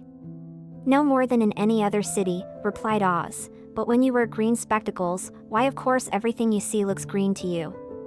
The Emerald City was built a great many years ago, for I was a young man when the balloon brought me here, and I am a very old man now. But my people have worn green glasses on their eyes so long that most of them think it really is an Emerald City, and it certainly is a beautiful place, abounding in jewels and precious metals, and every good thing that is needed to make one happy. I have been good to the people, and they like me, but ever since this palace was built, I have shut myself up and would not see any of them. One of my greatest fears was the witches, for while I had no magical powers at all I soon found out that the witches were really able to do wonderful things. There were 4 of them in this country, and they ruled the people who live in the north and south and east and west. Fortunately, the witches of the north and south were good, and I knew they would do me no harm, but the witches of the east and west were terribly wicked, and had they not thought I was more powerful than they themselves, they would surely have destroyed me. As it was, I lived in deadly fear of them for many years, so you can imagine how pleased I was when I heard your house had fallen on the wicked witch of the east. When you came to me, I was willing to promise anything if you would only do away with the other witch, but, now that you have melted her, I am ashamed to say that I cannot keep my promises." "I think you are a very bad man," said Dorothy. "Oh, no, my dear, I'm really a very good man, but I'm a very bad wizard, I must admit." "Can't you give me brains?" asked the Scarecrow. "You don't need them. You are learning something every day. A baby has brains, but it doesn't know much. Experience is the only thing that brings knowledge, and the longer you are on Earth the more experience you are sure to get." "That may all be true," said the Scarecrow, "but I shall be very unhappy unless you give me brains." The false wizard looked at him carefully. "Well," he said with a sigh, "I'm not much of a magician, as I said, but if you will come to me tomorrow morning, I will stuff your head with brains. I cannot tell you how to use them, however, you must find that out for yourself." "Oh, thank you," cried the Scarecrow. "I'll find a way to use them, never fear." "But how about my courage?" asked the Lion anxiously. "You have plenty of courage, I am sure," answered Oz. "All you need is confidence in yourself. There is no living thing that is not afraid when it faces danger. The true courage is in facing danger when you are afraid, and that kind of courage you have in plenty." "Perhaps I have, but I'm scared just the same," said the Lion. "I shall really be very unhappy unless you give me the sort of courage that makes one forget he is afraid." "Very well, I will give you that sort of courage tomorrow," replied Oz. "How about my heart?" asked the Tin Woodman. "Why, as for that," answered Oz, "I think you are wrong to want a heart. It makes most people unhappy. If you only knew it, you are in luck not to have a heart." "That must be a matter of opinion," said the Tin Woodman.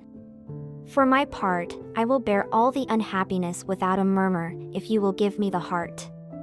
"Very well," answered Oz meekly. "Come to me tomorrow and you shall have a heart. I have played wizard for so many years that I may as well continue the part a little longer." "And now," said Dorothy, "how am I to get back to Kansas?" "We shall have to think about that," replied the little man. "Give me 2 or 3 days to consider the matter and I'll try to find a way to carry you over the desert." In the meantime you shall all be treated as my guests, and while you live in the palace my people will wait upon you and obey your slightest wish. There is only one thing I ask in return for my help, such as it is. You must keep my secret and tell no one I am a humbug." They agreed to say nothing of what they had learned, and went back to their rooms in high spirits. Even Dorothy had hoped that the great and terrible humbug, as she called him, would find a way to send her back to Kansas, and if he did she was willing to forgive him everything. Chapter 16. The Magic Art of the Great Humbug. Next morning the Scarecrow said to his friends, "Congratulate me. I am going to Oz to get my brains at last. When I return I shall be as other men are." "I have always liked you as you were," said Dorothy simply. "It is kind of you to like a scarecrow," he replied. "But surely you will think more of me when you hear the splendid thoughts my new brain is going to turn out." Then he said goodbye to them all in a cheerful voice and went to the throne room, where he rapped upon the door. "Come in," said Oz. The Scarecrow went in and found the little man sitting down by the window, engaged in deep thought. "I have come for my brains," remarked the Scarecrow, a little uneasily. "Oh, yes, sit down in that chair, please," replied Oz. "You must excuse me for taking your head off, but I shall have to do it in order to put your brains in their proper place." "That's all right," said the Scarecrow. "You are quite welcome to take my head off, as long as it will be a better one when you put it on again." So the wizard unfastened his head and emptied out the straw. Then he entered the back room and took up a measure of bran, which he mixed with a great many pins and needles. Having shaken them together thoroughly, he filled the top of the Scarecrow's head with the mixture and stuffed the rest of the space with straw, to hold it in place. When he had fastened the Scarecrow's head on his body again, he said to him, "Hereafter you will be a great man, for I have given you a lot of brand new brains." The Scarecrow was both pleased and proud at the fulfillment of his greatest wish, and having thanked us warmly he went back to his friends. Dorothy looked at him curiously. His head was quite bulged out at the top with brains. "How do you feel?" she asked. "I feel wise indeed," he answered earnestly. "When I get used to my brains I shall know everything." "Why are those needles and pins sticking out of your head?" asked the Tin Woodman. "That is proof that he is sharp," remarked the Lion. "Well, I must go to Oz and get my heart," said the Woodman. So he walked to the throne room and knocked at the door. "Come in," called Oz, and the Woodman entered and said, "I have come for my heart." "Very well," answered the little man. "But I shall have to cut a hole in your breast, so I can put your heart in the right place. I hope it won't hurt you." "Oh, no," answered the Woodman. "I shall not feel it at all." So Oz brought a pair of tinsmith's shears and cut a small, square hole in the left side of the Tin Woodman's breast. Then, going to a chest of drawers, he took out a pretty heart, made entirely of silk and stuffed with sawdust. "Isn't it a beauty?" he asked. "It is, indeed," replied the Woodman, who was greatly pleased. "But is it a kind heart?" "Oh, very," answered Oz. He put the heart in the Woodman's breast and then replaced the square of tin, soldering it neatly together where it had been cut. "There," said he, "now you have a heart that any man might be proud of." "I'm sorry I had to put a patch on your breast, but it really couldn't be helped." "Never mind the patch," exclaimed the happy Woodman. "I am very grateful to you, and shall never forget your kindness." "Don't speak of it," replied Oz. Then the Tin Woodman went back to his friends, who wished him every joy on account of his good fortune. The Lion now walked to the throne room and knocked at the door. "Come in," said Oz. "I have come for my courage," announced the Lion, entering the room. "Very well," answered the little man, "I will get it for you." He went to a cupboard and reaching up to a high shelf took down a square green bottle, the contents of which he poured into a green gold dish, beautifully carved. Placing this before the cowardly Lion, who sniffed at it as if he did not like it, the wizard said, "Drink." "What is it?" asked the Lion. "Well," answered Oz, "if it were inside of you, it would be courage." You know, of course, that courage is always inside one, so that this really cannot be called courage until you have swallowed it. Therefore, I advise you to drink it as soon as possible." The lion hesitated no longer, but drank till the dish was empty. "How do you feel now?" asked Oz. "Full of courage," replied the lion, who went joyfully back to his friends to tell them of his good fortune. Oz, left to himself, smiled to think of his success in giving the Scarecrow and the Tin Woodman and the lion exactly what they thought they wanted. "How can I help being a humbug," he said, "when all these people make me do things that everybody knows can't be done?" It was easy to make the Scarecrow and the lion and the Woodman happy because they imagined I could do anything. But it will take more than imagination to carry Dorothy back to Kansas, and I'm sure I don't know how it can be done. Chapter 17. How the Balloon Was Launched. For 3 days Dorothy heard nothing from Oz. These were sad days for the little girl, although her friends were all quite happy and contented. The Scarecrow told them there were wonderful thoughts in his head, but he would not say what they were because he knew no one could understand them but himself. When the Tin Woodman walked about, he felt his heart rattling around in his breast, and he told Dorothy he had discovered it to be a kinder and more tender heart than the one he had owned when he was made of flesh. The lion declared he was afraid of nothing on earth, and would gladly face an army or a dozen of the fierce Kalidas.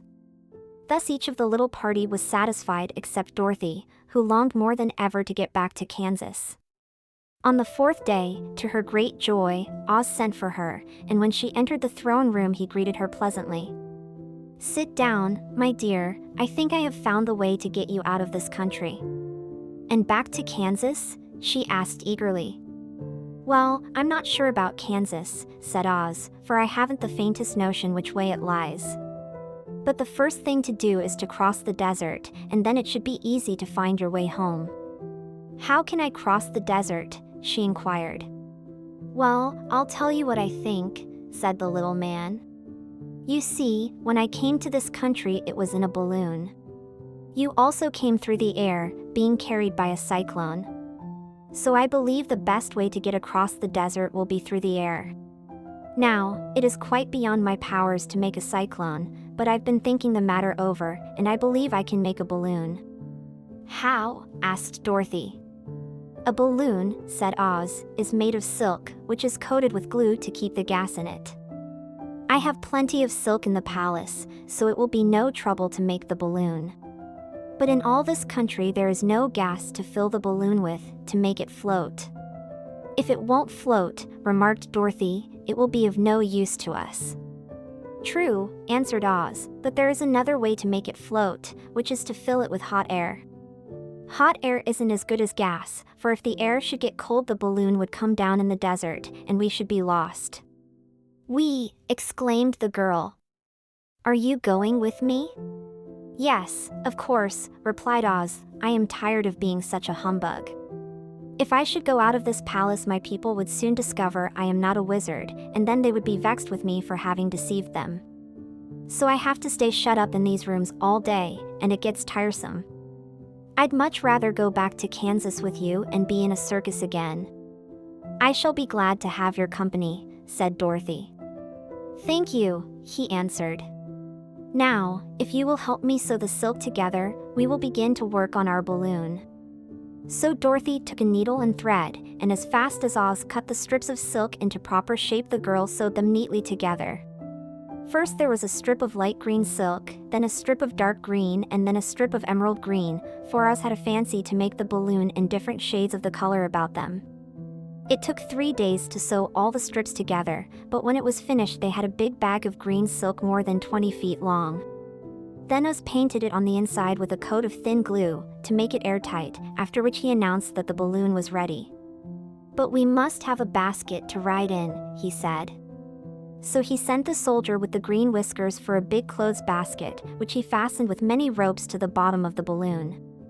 When it was all ready, Oz sent word to his people that he was going to make a visit to a great brother wizard who lived in the clouds. The news spread rapidly throughout the city, and everyone came to see the wonderful sight. Oz ordered the balloon carried out in front of the palace, and the people gazed upon it with much curiosity. The Tin Woodman had chopped a big pile of wood, and now he made a fire of it, and Oz held the bottom of the balloon over the fire so that the hot air that arose from it would be caught in the silken bag. Gradually the balloon swelled out and rose into the air, until finally the basket just touched the ground. Then Oz got into the basket and said to all the people in a loud voice, "I am now going away to make a visit. While I am gone, the Scarecrow will rule over you. I command you to obey him as you would me." The balloon was by this time tugging hard at the rope that held it to the ground, for the air within it was hot, and this made it so much lighter in weight than the air without that it pulled hard to rise into the sky. "Come, Dorothy," cried the wizard. "Hurry up, or the balloon will fly away." "I can't find Toto anywhere," replied Dorothy, who did not wish to leave her little dog behind. Toto had run into the crowd to bark at a kitten, and Dorothy at last found him. She picked him up and ran towards the balloon. She was within a few steps of it, and Oz was holding out his hands to help her into the basket, when, crack, went the ropes, and the balloon rose into the air without her. "Come back," she screamed. "I want to go, too." "I can't come back, my dear," called Oz from the basket. "Goodbye." "Goodbye," shouted everyone, and all eyes were turned upward to where the wizard was riding in the basket, rising every moment farther and farther into the sky. And that was the last any of them ever saw of Oz, the wonderful wizard, though he may have reached Omaha safely, and be there now, for all we know. But the people remembered him lovingly, and said to one another, "Oz was always our friend. When he was here, he built for us this beautiful Emerald City, and now he is gone, he has left the wise Scarecrow to rule over us." Still, for many days they grieved over the loss of the wonderful wizard, and would not be comforted. Chapter 18. Away to the South. Dorothy wept bitterly at the passing of her hope to get home to Kansas again, but when she thought it all over, she was glad she had not gone up in a balloon. And she also felt sorry at losing Oz, and so did her companions. The Tin Woodman came to her and said, "Truly I should be ungrateful if I failed to mourn for the man who gave me my lovely heart. I should like to cry a little because Oz is gone, if you will kindly wipe away my tears, so that I shall not rust." "With pleasure," she answered, and brought a towel at once. Then the Tin Woodman wept for several minutes, and she watched the tears carefully and wiped them away with the towel. When he had finished, he thanked her kindly and oiled himself thoroughly with his jeweled oil can, to guard against mishap. The Scarecrow was now the ruler of the Emerald City, and although he was not a wizard, the people were proud of him. For, they said, there is not another city in all the world that is ruled by a stuffed man. And, so far as they knew, they were quite right. The morning after the balloon had gone up with Oz, the four travelers met in the throne room and talked matters over. The Scarecrow sat in the big throne, and the others stood respectfully before him. "We are not so unlucky," said the new ruler, "for this palace and the Emerald City belong to us, and we can do just as we please. When I remember that a short time ago I was up on a pole in a farmer's cornfield, and that now I am the ruler of this beautiful city, I am quite satisfied with my lot. I also," said the Tin Woodman, "am well pleased with my new heart, and, really, that was the only thing I wished in all the world. For my part, I am content in knowing I am as brave as any beast that ever lived, if not braver," said the Lion modestly. "If Dorothy would only be contented to live in the Emerald City," continued the Scarecrow, "we might all be happy together." "But I don't want to live here," cried Dorothy. "I want to go to Kansas, and live with Aunt Em and Uncle Henry." "Well, then, what can be done?" inquired the Woodman. The Scarecrow decided to think, and he thought so hard that the pins and needles began to stick out of his brains. Finally, he said, "Why not call the winged monkeys, and ask them to carry you over the desert?" "I never thought of that," said Dorothy joyfully. "It's just the thing. I'll go at once for the golden cap." When she brought it into the throne room, she spoke the magic words, and soon the band of winged monkeys flew in through the open window and stood beside her. "This is the second time you have called us," said the Monkey King, bowing before the little girl. "What do you wish?" "I want you to fly with me to Kansas," said Dorothy. But the Monkey King shook his head. "That cannot be done," he said. "We belong to this country alone and cannot leave it. There has never been a winged monkey in Kansas yet, and I suppose there never will be, for they don't belong there. We shall be glad to serve you in any way in our power, but we cannot cross the desert. Goodbye." And with another bow, the Monkey King spread his wings and flew away through the window, followed by all his band. Dorothy was ready to cry with disappointment. "I have wasted the charm of the golden cap to no purpose," she said, "for the winged monkeys cannot help me." "It is certainly too bad," said the tender-hearted woodman. The Scarecrow was thinking again, and his head bulged out so horribly that Dorothy feared it would burst. "Let us call in the soldier with the green whiskers," he said, "and ask his advice." So the soldier was summoned and entered the throne room timidly, for while Oz was alive he never was allowed to come farther than the door. "This little girl," said the Scarecrow to the soldier, "wishes to cross the desert. How can she do so?" "I cannot tell," answered the soldier, "for nobody has ever crossed the desert, unless it is Oz himself." "Is there no one who can help me?" asked Dorothy earnestly. "Glinda might," he suggested. "Who is Glinda?" inquired the Scarecrow. "The Witch of the South. She is the most powerful of all the witches, and rules over the Quadlings. Besides, her castle stands on the edge of the desert, so she may know a way to cross it." "Glinda is a good witch, isn't she?" asked the child. "The Quadlings think she is good," said the soldier, "and she is kind to everyone. I have heard that Glinda is a beautiful woman, who knows how to keep young in spite of the many years she has lived." "How can I get to her castle?" asked Dorothy. "The road is straight to the south," he answered, "but it is said to be full of dangers to travelers. There are wild beasts in the woods, and a race of queer men who do not like strangers to cross their country. For this reason none of the Quadlings ever come to the Emerald City." The soldier then left them and the Scarecrow said, "It seems, in spite of dangers, that the best thing Dorothy can do is to travel to the land of the South and ask Glinda to help her. For, of course, if Dorothy stays here she will never get back to Kansas." "You must have been thinking again," remarked the Tin Woodman. "I have," said the Scarecrow. "I shall go with Dorothy," declared the Lion, "for I am tired of your city and long for the woods and the country again. I am really a wild beast, you know. Besides, Dorothy will need someone to protect her." "That is true," agreed the Woodman. "My axe may be of service to her, so I also will go with her to the land of the South." "When shall we start?" asked the Scarecrow. "Are you going?" they asked, in surprise. "Certainly. If it wasn't for Dorothy I should never have had brains. She lifted me from the pole in the cornfield and brought me to the Emerald City. So my good luck is all due to her, and I shall never leave her until she starts back to Kansas for good and all." "Thank you," said Dorothy gratefully. "You are all very kind to me. But I should like to start as soon as possible." "We shall go tomorrow morning," returned the Scarecrow. "So now let us all get ready, for it will be a long journey." Chapter 19.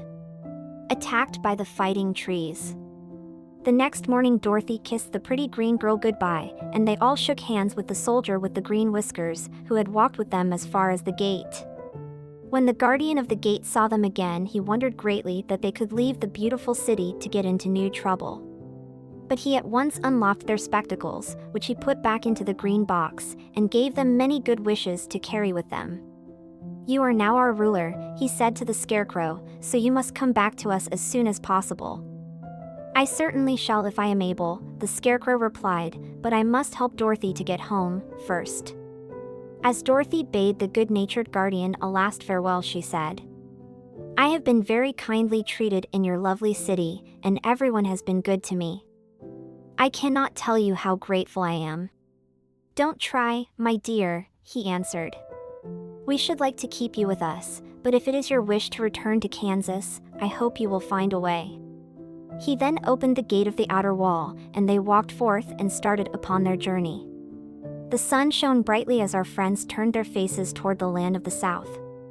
They were all in the best of spirits and laughed and chatted together. Dorothy was once more filled with the hope of getting home, and the Scarecrow and the Tin Woodman were glad to be of use to her. As for the lion, he sniffed the fresh air with delight and whisked his tail from side to side in pure joy at being in the country again, while Toto ran around them and chased the moths and butterflies, barking merrily all the time. "City life does not agree with me at all," remarked the lion, as they walked along at a brisk pace. "I have lost much flesh since I lived there, and now I am anxious for a chance to show the other beasts how courageous I have grown." They now turned and took a last look at the Emerald City.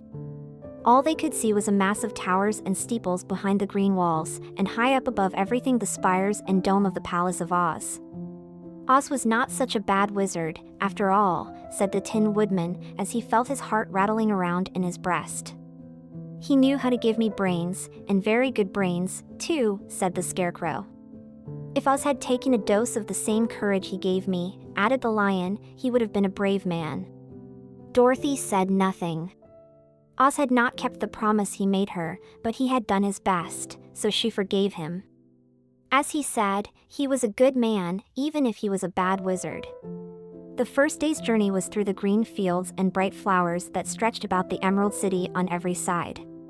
They slept that night on the grass, with nothing but the stars over them, and they rested very well indeed. In the morning they traveled on until they came to a thick wood.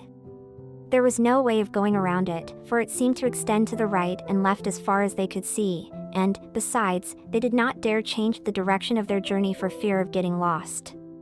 So they looked for the place where it would be easiest to get into the forest.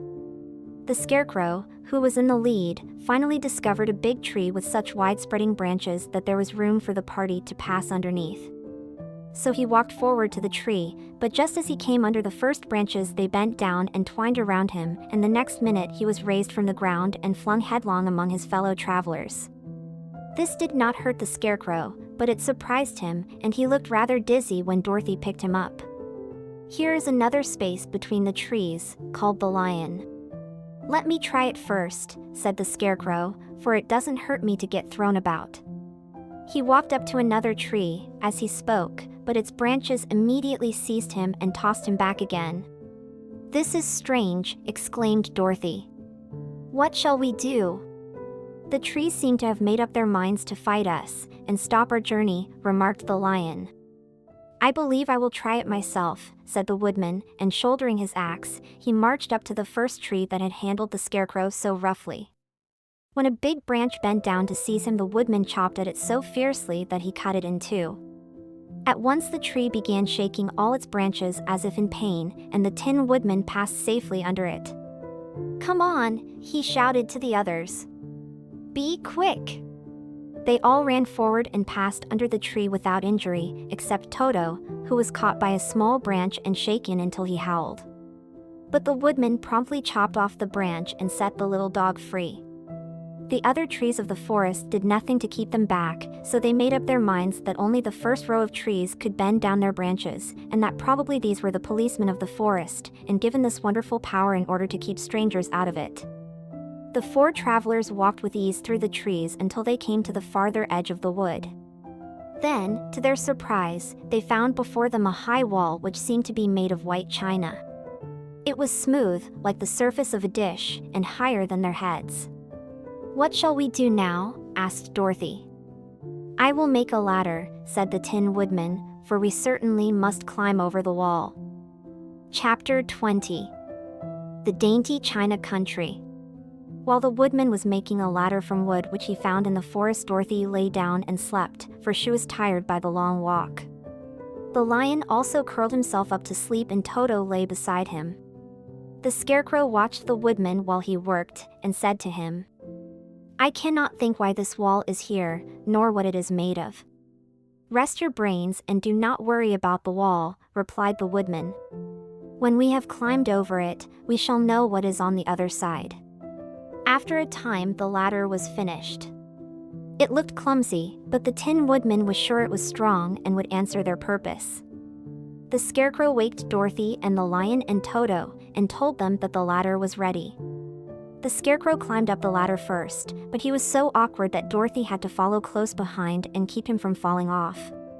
When he got his head over the top of the wall, the Scarecrow said, "Oh, my." "Go on," exclaimed Dorothy. So the Scarecrow climbed farther up and sat down on the top of the wall, and Dorothy put her head over and cried, "Oh, my," just as the Scarecrow had done. Then Toto came up and immediately began to bark, but Dorothy made him be still. The lion climbed the ladder next, and the Tin Woodman came last, but both of them cried, "Oh, my," as soon as they looked over the wall. When they were all sitting in a row on the top of the wall, they looked down and saw a strange sight. Before them was a great stretch of country having a floor as smooth and shining and white as the bottom of a big platter. Scattered around were many houses made entirely of china and painted in the brightest colors. These houses were quite small, the biggest of them reaching only as high as Dorothy's waist. There were also pretty little barns, with china fences around them, and many cows and sheep and horses and pigs and chickens, all made of china, were standing about in groups. But the strangest of all were the people who lived in this queer country. There were milkmaids and shepherdesses, with brightly colored bodices and golden spots all over their gowns, and princesses with most gorgeous frocks of silver and gold and purple, and shepherds dressed in knee breeches with pink and yellow and blue stripes down them, and golden buckles on their shoes, and princes with jeweled crowns upon their heads, wearing ermine robes and satin doublets, and funny clowns in ruffled gowns, with round red spots upon their cheeks and tall, pointed caps. And, strangest of all, these people were all made of china, even to their clothes, and were so small that the tallest of them was no higher than Dorothy's knee. No one did so much as look at the travelers at first, except one little purple china dog with an extra-large head, which came to the wall and barked at them in a tiny voice, afterwards running away again. "How shall we get down?" asked Dorothy. They found the ladder so heavy they could not pull it up, so the Scarecrow fell off the wall and the others jumped down upon him so that the hard floor would not hurt their feet. Of course, they took pains not to light on his head and get the pins in their feet. When all were safely down, they picked up the Scarecrow, whose body was quite flattened out, and patted his straw into shape again. "We must cross this strange place in order to get to the other side," said Dorothy, "for it would be unwise for us to go any other way except due south." They began walking through the country of the China people, and the first thing they came to was a China milkmaid milking a China cow. As they drew near, the cow suddenly gave a kick and kicked over the stool, the pail, and even the milkmaid herself, and all fell on the china ground with a great clatter. Dorothy was shocked to see that the cow had broken her leg off, and that the pail was lying in several small pieces, while the poor milkmaid had a nick in her left elbow. "There!" cried the milkmaid angrily. "See what you have done. My cow has broken her leg, and I must take her to the mender's shop and have it glued on again." "What do you mean by coming here and frightening my cow?" "I'm very sorry," returned Dorothy. "Please forgive us." But the pretty milkmaid was much too vexed to make any answer. She picked up the leg sulkily and led her cow away, the poor animal limping on 3 legs. As she left them, the milkmaid cast many reproachful glances over her shoulder at the clumsy strangers, holding her nicked elbow close to her side. Dorothy was quite grieved at this mishap. "We must be very careful here," said the kind-hearted woodman, "or we may hurt these pretty little people so they will never get over it." A little farther on, Dorothy met a most beautifully dressed young princess, who stopped short as she saw the strangers and started to run away. Dorothy wanted to see more of the princess, so she ran after her. But the China girl cried out, "Don't chase me! Don't chase me!" She had such a frightened little voice that Dorothy stopped and said, "Why not?" "Because," answered the princess, also stopping, "a safe distance away. If I run I may fall down and break myself." "But could you not be mended?" asked the girl. "Oh, yes. But one is never so pretty after being mended, you know," replied the princess. "I suppose not," said Dorothy. "Now there is Mr. Joker, one of our clowns," continued the China lady, "who is always trying to stand upon his head. He has broken himself so often that he is mended in 100 places, and doesn't look at all pretty. Here he comes now, so you can see for yourself." Indeed, a jolly little clown came walking toward them, and Dorothy could see that in spite of his pretty clothes of red and yellow and green, he was completely covered with cracks, running every which way and showing plainly that he had been mended in many places. The clown put his hands in his pockets, and after puffing out his cheeks and nodding his head at them saucily, he said, "My lady fair, why do you stare at poor old Mr. Joker? You're quite as stiff and prim as if you'd eaten up a poker." "Be quiet, sir," said the princess. "Can't you see these are strangers, and should be treated with respect?" "Well, that's respect, I expect," declared the clown, and immediately stood upon his head. "Don't mind Mr. Joker," said the princess to Dorothy. "He is considerably cracked in his head, and that makes him foolish." "Oh, I don't mind him a bit," said Dorothy. "But you are so beautiful," she continued, "that I am sure I could love you dearly. Won't you let me carry you back to Kansas, and stand you on Aunt Em's mantle? I could carry you in my basket." "That would make me very unhappy," answered the China princess. "You see, here in our country we live contentedly, and can talk and move around as we please. But whenever any of us are taken away, our joints at once stiffen, and we can only stand straight and look pretty. Of course, that is all that is expected of us when we are on mantels and cabinets and drawing-room tables, but our lives are much pleasanter here in our own country." "I would not make you unhappy for all the world," exclaimed Dorothy. "So I'll just say goodbye." "Goodbye," replied the princess. They walked carefully through the China country. The little animals and all the people scampered out of their way, fearing the strangers would break them, and after an hour or so the travelers reached the other side of the country and came to another China wall. It was not so high as the first, however, and by standing upon the lion's back they all managed to scramble to the top. Then the lion gathered his legs under him and jumped on the wall, but just as he jumped, he upset a China church with his tail and smashed it all to pieces. "That was too bad," said Dorothy, "but really I think we were lucky in not doing these little people more harm than breaking a cow's leg in a church.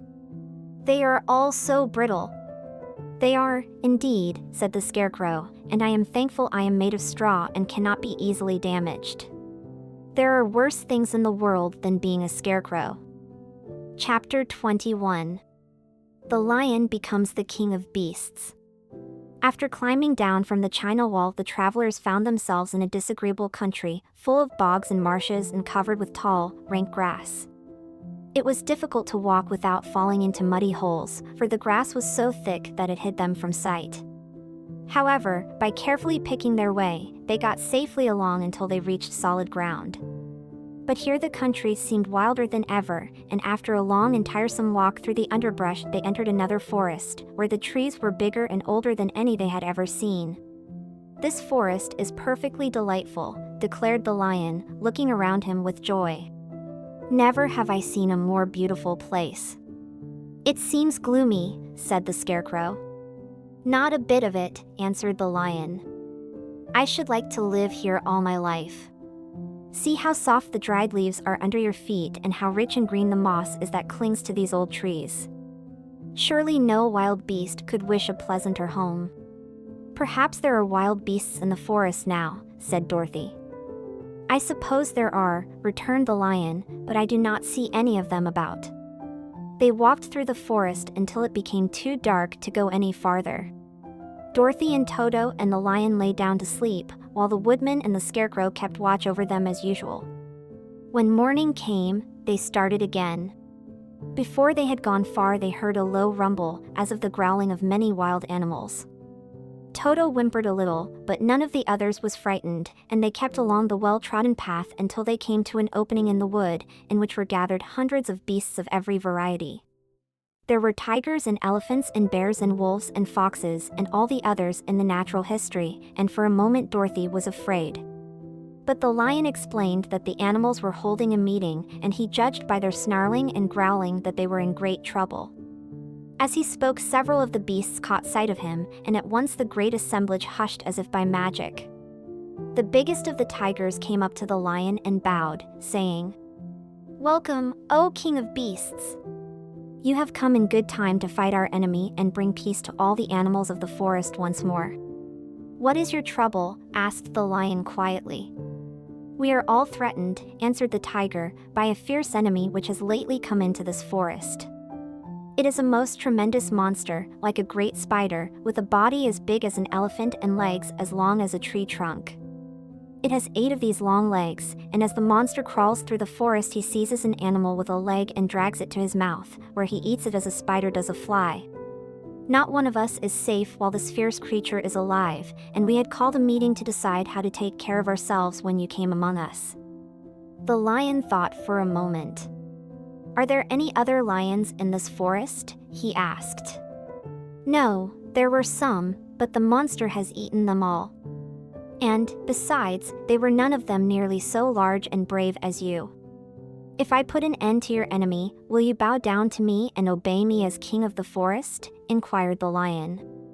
We will do that gladly, returned the tiger, and all the other beasts roared with a mighty roar. We will. Where is this great spider of yours now? Asked the lion. Yonder, among the oak trees, said the tiger, pointing with his forefoot. Take good care of these friends of mine, said the lion, and I will go at once to fight the monster. He bade his comrades goodbye and marched proudly away to do battle with the enemy. The great spider was lying asleep when the lion found him, and it looked so ugly that its foe turned up his nose in disgust. Its legs were quite as long as the tiger had said, and its body covered with coarse black hair. It had a great mouth, with a row of sharp teeth a foot long, but its head was joined to the pudgy body by a neck as slender as a wasp's waist. This gave the lion a hint of the best way to attack the creature, and as he knew it was easier to fight it asleep than awake, he gave a great spring and landed directly upon the monster's back. Then, with one blow of his heavy paw, all armed with sharp claws, he knocked the spider's head from its body. Jumping down, he watched it until the long legs stopped wiggling, when he knew it was quite dead. The lion went back to the opening where the beasts of the forest were waiting for him and said proudly, You need fear your enemy no longer. Then the beasts bowed down to the lion as their king, and he promised to come back and rule over them as soon as Dorothy was safely on her way to Kansas. Chapter 22. The Country of the Quadlings. The 4 travelers passed through the rest of the forest in safety, and when they came out from its gloom saw before them a steep hill, covered from top to bottom with great pieces of rock. That will be a hard climb, said the Scarecrow, but we must get over the hill, nevertheless. So he led the way and the others followed. They had nearly reached the first rock when they heard a rough voice cry out, Keep back. Who are you? Asked the Scarecrow. Then a head showed itself over the rock and the same voice said, This hill belongs to us, and we don't allow anyone to cross it. But we must cross it, said the Scarecrow. We're going to the country of the Quadlings. But you shall not, replied the voice, and there stepped from behind the rock the strangest man the travelers had ever seen. He was quite short and stout and had a big head, which was flat at the top and supported by a thick neck full of wrinkles. But he had no arms at all, and, seeing this, the Scarecrow did not fear that so helpless a creature could prevent them from climbing the hill. So he said, I'm sorry not to do as you wish, but we must pass over your hill whether you like it or not, and he walked boldly forward. As quick as lightning the man's head shot forward and his neck stretched out until the top of the head, where it was flat, struck the Scarecrow in the middle and sent him tumbling, over and over, down the hill. Almost as quickly as it came the head went back to the body, and the man laughed harshly as he said, It isn't as easy as you think. A chorus of boisterous laughter came from the other rocks, and Dorothy saw hundreds of the armless hammerheads upon the hillside, one behind every rock. The lion became quite angry at the laughter caused by the Scarecrow's mishap, and giving a loud roar that echoed like thunder, he dashed up the hill. Again a head shot swiftly out, and the great lion went rolling down the hill as if he had been struck by a cannonball. Dorothy ran down and helped the Scarecrow to his feet, and the lion came up to her, feeling rather bruised and sore, and said, It is useless to fight people with shooting heads, no one can withstand them. What can we do, then? She asked. Call the winged monkeys, suggested the Tin Woodman. You have still the right to command them once more. Very well, she answered, and putting on the golden cap she uttered the magic words. The monkeys were as prompt as ever, and in a few moments the entire band stood before her. "What are your commands?" inquired the king of the monkeys, bowing low. "Carry us over the hill to the country of the Quadlings," answered the girl. "It shall be done," said the king, and at once the winged monkeys caught the four travelers and Toto up in their arms and flew away with them. As they passed over the hill, the hammerheads yelled with vexation and shot their heads high in the air, but they could not reach the winged monkeys, which carried Dorothy and her comrades safely over the hill and set them down in the beautiful country of the Quadlings. "This is the last time you can summon us," said the leader to Dorothy, "so goodbye and good luck to you." "Goodbye, and thank you very much," returned the girl, and the monkeys rose into the air and were out of sight in a twinkling. The country of the Quadlings seemed rich and happy. There was field upon field of ripening grain, with well-paved roads running between, and pretty rippling brooks with strong bridges across them. The fences and houses and bridges were all painted bright red, just as they had been painted yellow in the country of the Winkies and blue in the country of the Munchkins. The Quadlings themselves, who were short and fat and looked chubby and good-natured, were dressed all in red, which showed bright against the green grass and the yellowing grain. The monkeys had set them down near a farmhouse, and the four travelers walked up to it and knocked at the door. It was opened by the farmer's wife, and when Dorothy asked for something to eat, the woman gave them all a good dinner, with 3 kinds of cake and 4 kinds of cookies, and a bowl of milk for Toto. "How far is it to the castle of Glinda?" asked the child. "It is not a great way," answered the farmer's wife. "Take the road to the south and you will soon reach it." Thanking the good woman, they started afresh and walked by the fields and across the pretty bridges until they saw before them a very beautiful castle. Before the gates were 3 young girls, dressed in handsome red uniforms trimmed with gold braid, and as Dorothy approached, one of them said to her, "Why have you come to the South Country?" "To see the good witch who rules here," she answered. "Will you take me to her?" "Let me have your name, and I will ask Glinda if she will receive you." They told who they were, and the girl soldier went into the castle.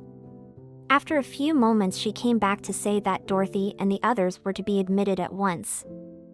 Chapter 23. Glinda the Good Witch Grants Dorothy's Wish. Before they went to see Glinda, however, they were taken to a room of the castle, where Dorothy washed her face and combed her hair, and the lion shook the dust out of his mane, and the scarecrow patted himself into his best shape, and the woodman polished his tin and oiled his joints. When they were all quite presentable, they followed the soldier girl into a big room where the witch Glinda sat upon a throne of rubies. She was both beautiful and young to their eyes. Her hair was a rich red in color and fell in flowing ringlets over her shoulders. Her dress was pure white, but her eyes were blue, and they looked kindly upon the little girl. "What can I do for you, my child?" she asked. Dorothy told the witch all her story, how the cyclone had brought her to the land of Oz, how she had found her companions, and of the wonderful adventures they had met with. "My greatest wish now," she added, "is to get back to Kansas, for Aunt Em will surely think something dreadful has happened to me, and that will make her put on mourning, and unless the crops are better this year than they were last, I am sure Uncle Henry cannot afford it." Glinda leaned forward and kissed the sweet, upturned face of the loving little girl. "Bless your dear heart," she said, "I am sure I can tell you of a way to get back to Kansas." Then she added, "But, if I do, you must give me the golden cap." "Willingly," exclaimed Dorothy, "indeed, it is of no use to me now, and when you have it you can command the winged monkeys 3 times. "And I think I shall need their service just those 3 times, answered Glinda, smiling. Dorothy then gave her the golden cap, and the witch said to the scarecrow, "What will you do when Dorothy has left us?" "I will return to the Emerald City," he replied, "for Oz has made me its ruler and the people like me. The only thing that worries me is how to cross the Hill of the Hammerheads. By means of the golden cap I shall command the winged monkeys to carry you to the gates of the Emerald City," said Glinda, "for it would be a shame to deprive the people of so wonderful a ruler." "Am I really wonderful?" asked the scarecrow. "You are unusual," replied Glinda. Turning to the Tin Woodman, she asked, "What will become of you when Dorothy leaves this country?" He leaned on his axe and thought a moment. Then he said, The Winkies were very kind to me, and wanted me to rule over them after the Wicked Witch died. I am fond of the Winkies, and if I could get back again to the country of the West, I should like nothing better than to rule over them forever. My second command to the winged monkeys, said Glinda, will be that they carry you safely to the land of the Winkies. Your brain may not be so large to look at as those of the Scarecrow, but you are really brighter than he is, when you are well polished, and I am sure you will rule the Winkies wisely and well. Then the witch looked at the big, shaggy lion and asked, when Dorothy has returned to her own home, what will become of you? Over the hill of the Hammerheads, he answered, lies a grand old forest, and all the beasts that live there have made me their king. If I could only get back to this forest, I would pass my life very happily there. My third command to the winged monkeys, said Glinda, shall be to carry you to your forest. Then, having used up the powers of the golden cap, I shall give it to the king of the monkeys, that he and his band may thereafter be free forevermore. The Scarecrow and the Tin Woodman and the Lion now thanked the Good Witch earnestly for her kindness, and Dorothy exclaimed, You are certainly as good as you are beautiful. But you have not yet told me how to get back to Kansas. Your silver shoes will carry you over the desert, replied Glinda. If you had known their power, you could have gone back to your Aunt Em the very first day you came to this country. But then I should not have had my wonderful brains, cried the Scarecrow. I might have passed my whole life in the farmer's cornfield. And I should not have had my lovely heart, said the Tin Woodman. I might have stood and rested in the forest till the end of the world. And I should have lived a coward forever, declared the Lion, and no beast in all the forest would have had a good word to say to me. This is all true, said Dorothy, and I am glad I was of use to these good friends. But now that each of them has had what he most desired, and each is happy in having a kingdom to rule besides, I think I should like to go back to Kansas. The silver shoes, said the Good Witch, have wonderful powers. And one of the most curious things about them is that they can carry you to any place in the world in 3 steps, and each step will be made in the wink of an eye. All you have to do is to knock the heels together 3 times and command the shoes to carry you wherever you wish to go. If that is so, said the child joyfully, I will ask them to carry me back to Kansas at once. She threw her arms around the lion's neck and kissed him, patting his big head tenderly. Then she kissed the Tin Woodman, who was weeping in a way most dangerous to his joints. But she hugged the soft, stuffed body of the Scarecrow in her arms instead of kissing his painted face, and found she was crying herself at this sorrowful parting from her loving comrades. Glinda the Good stepped down from her ruby throne to give the little girl a goodbye kiss, and Dorothy thanked her for all the kindness she had shown to her friends and herself. Dorothy now took Toto up solemnly in her arms, and having said one last goodbye, she clapped the heels of her shoes together 3 times, saying, Take me home to Aunt Em. Instantly she was whirling through the air, so swiftly that all she could see or feel was the wind whistling past her ears. The silver shoes took but 3 steps, and then she stopped so suddenly that she rolled over upon the grass several times before she knew where she was. At length, however, she sat up and looked about her. Good gracious, she cried. For she was sitting on the broad Kansas prairie, and just before her was the new farmhouse Uncle Henry built after the cyclone had carried away the old one. Uncle Henry was milking the cows in the barnyard, and Toto had jumped out of her arms and was running toward the barn, barking furiously. Dorothy stood up and found she was in her stocking feet. For the silver shoes had fallen off in her flight through the air and were lost forever in the desert. Chapter 24. Home again. Aunt Em had just come out of the house to water the cabbages when she looked up and saw Dorothy running toward her. My darling child, she cried, folding the little girl in her arms and covering her face with kisses. Where in the world did you come from? From the land of Oz, said Dorothy gravely. And here is Toto, too. And oh, Aunt Em. I'm so glad to be at home again.